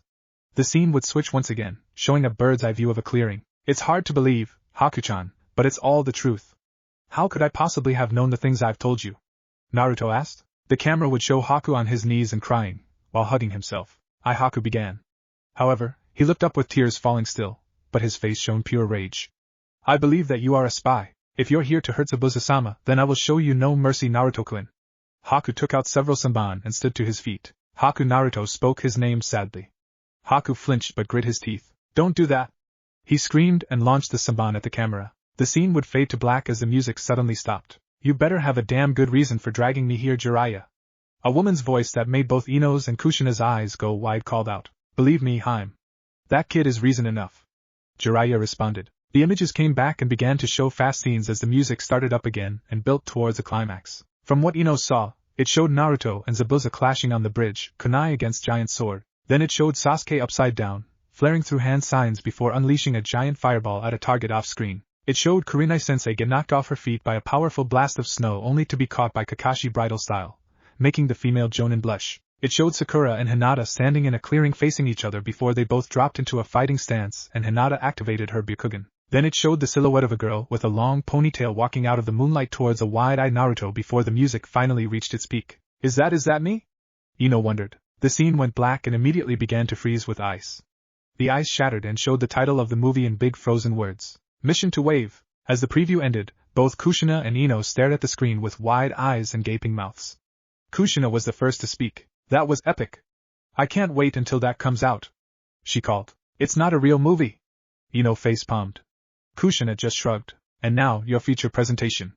Naruto's voice echoed in the theater, drawing both Kunoichi's attention back to the screen. To Ino's relief, the image started just like how she would have viewed any other memory.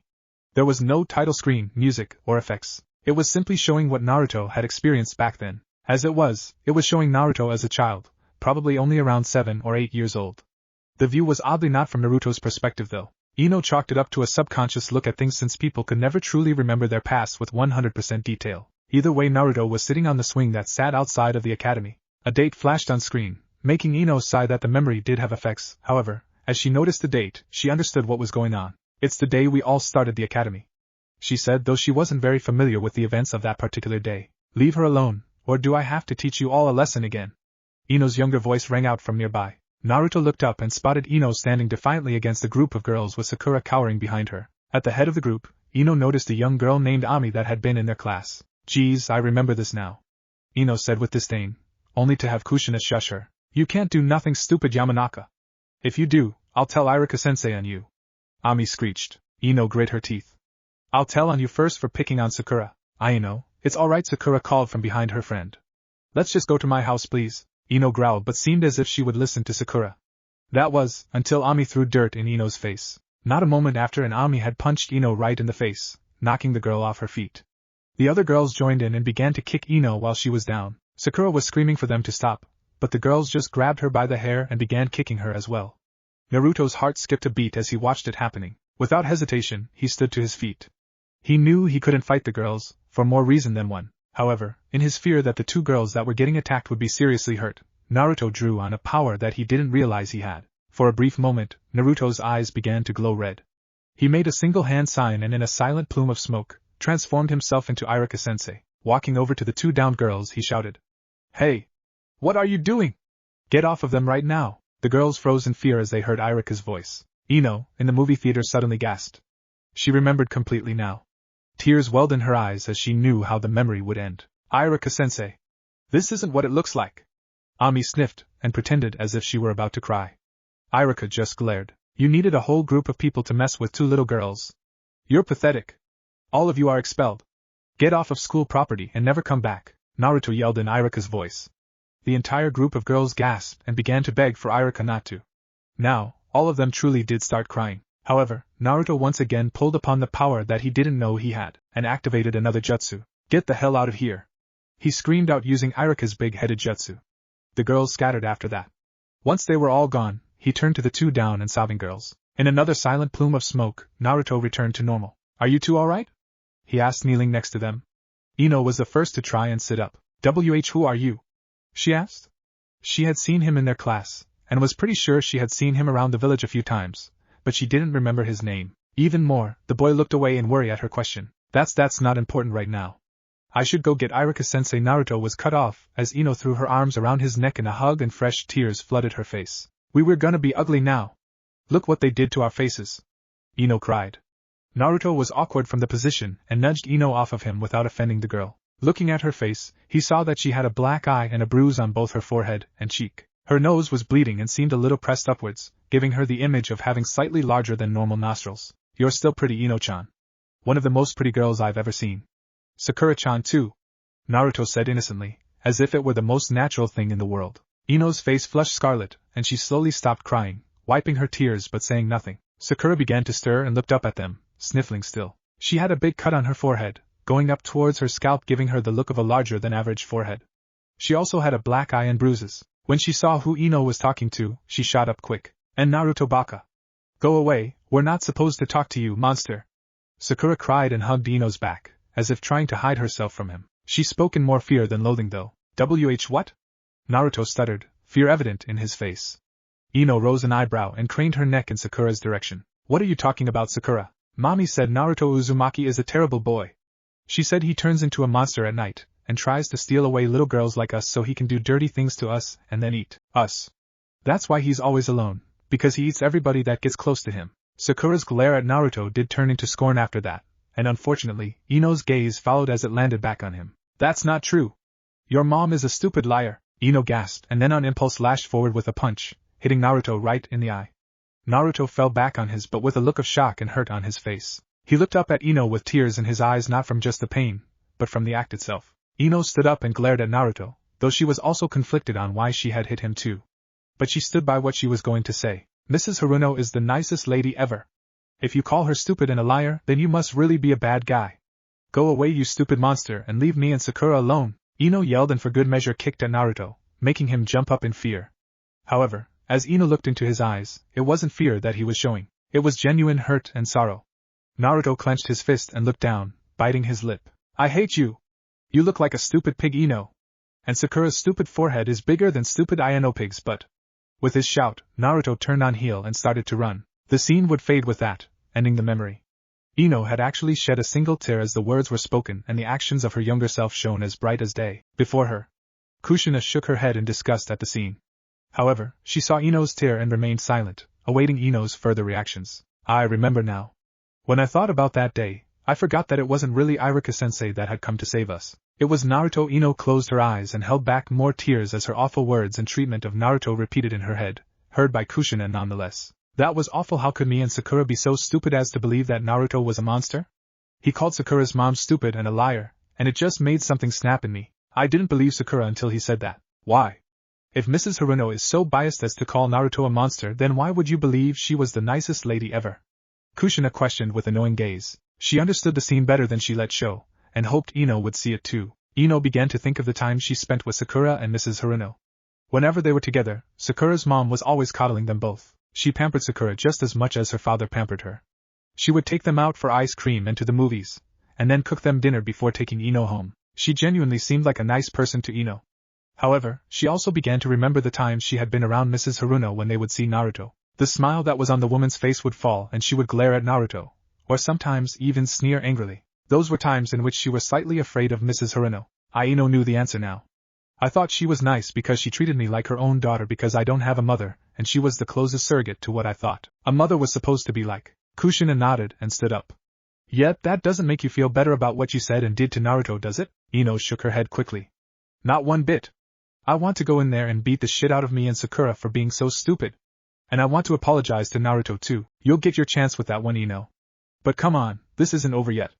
There are a few more memories that Naruto has of you in a not-so-graceful light. Kushina's voice was once again neutral. Ino swallowed, not wanting to see anymore. As they exited one room and headed towards another, Ino looked up at the genre again. Wait, that was just a drama? That wasn't horror?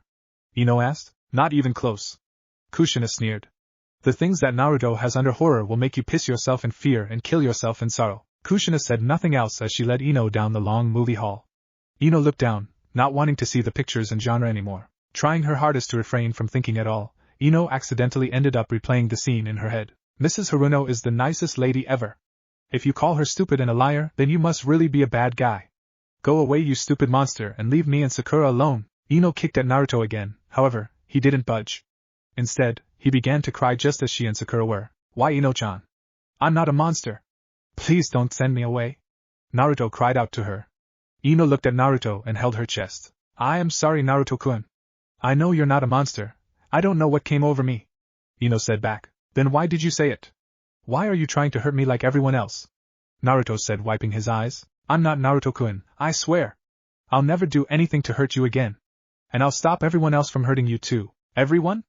A voice called from behind Ino, and she turned around only to see the entire village of Konoha standing with torches and various weaponry. Ino snapped back to reality at that point, having walked right into Kushina. That was interesting. Kushina stated with the first smirk Ino had seen on her face since they had entered into Naruto's memories. Kushina noticed that Ino had started calling her son Naruto-kun. Ino would have blushed, but her mind was racing. I felt you. I didn't go inside you just now. Ino said in amazement. That's probably because we're both ethereal right now. The red-haired Uzumaki shrugged. And is that what you were talking about? Ino asked. The horrors, are they what the villagers do to Naruto-kun? Kushina's smile left again, and she turned from Ino. Some of them, yes. Ino's fist clenched subconsciously. Without following Kushina, Ino turned around and looked up at the genres again. Seeing the first horror label, she ran right in without hesitation. Kushina wasn't surprised.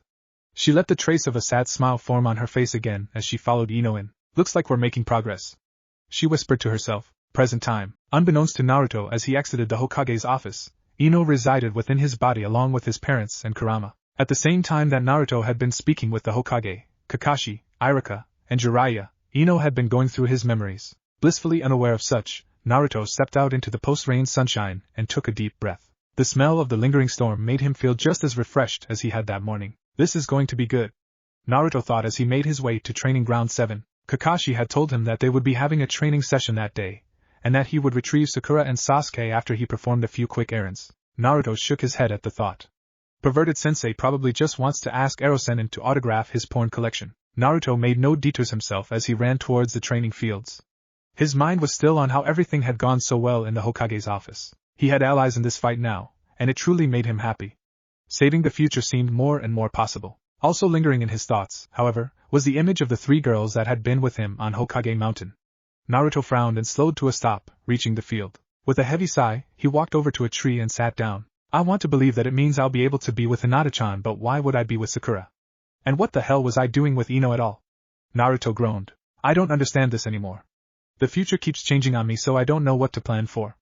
And what happened to that some things aren't meant to be changed bullcrap? It seems like everything has changed already. A small breeze picked up, blowing gently over the area. Naruto calmed down from the natural occurrence, finding the wind to be his favorite element, even before he had known about his affinity. The wind didn't let anything stop it as it traveled, going any and everywhere. Even water had to follow a set path in its flow. The freedom of the wind made Naruto think of Hinata again. I still haven't saved her exactly. I want to tell her now. I don't want to wait any longer. Naruto closed his eyes and pictured Hinata's beautiful smile. It made him smile as well as it was directed at him. However, the image of Sakura hugging him after the Gaara retrieval mission flashed into his head. He could vaguely feel it as well. It was a genuine and actual hug, the first real one that showed true affection from her. Naruto shivered at the image, only because he actually kind of liked it. Finally, the image of Ino when they were younger popped into his head. It was the day they had started in the academy. Naruto had just told Ino he thought she was pretty, albeit, he said the same thing to Sakura too. Ino, with her hair short and picturesquely framing her face, looked down and blushed. It was almost as adorable as Hinata when she smiled. You've got to be kidding me, Naruto thought as he shook all of the images away. What the hell did I do to start seeing Sakura and especially Ino like this? This just doesn't make any sense. It's called the domino effect, Naruto. Jiraiya appeared before Naruto in a swirl of leaves. Ero-sennin, what are you doing here? Naruto called, a bit happy to see his sensei again. Then his words registered. Domino effect? Stop calling me that, Gaki. And yes, the domino effect. Every time you do something to change the future, it causes other variables that can have the same effect as well. I don't understand. Let's say you're the first domino, Naruto. When you are pushed forward in a row of other dominoes, what happens? The other dominoes start falling, duh. Naruto spoke without sounding condescending.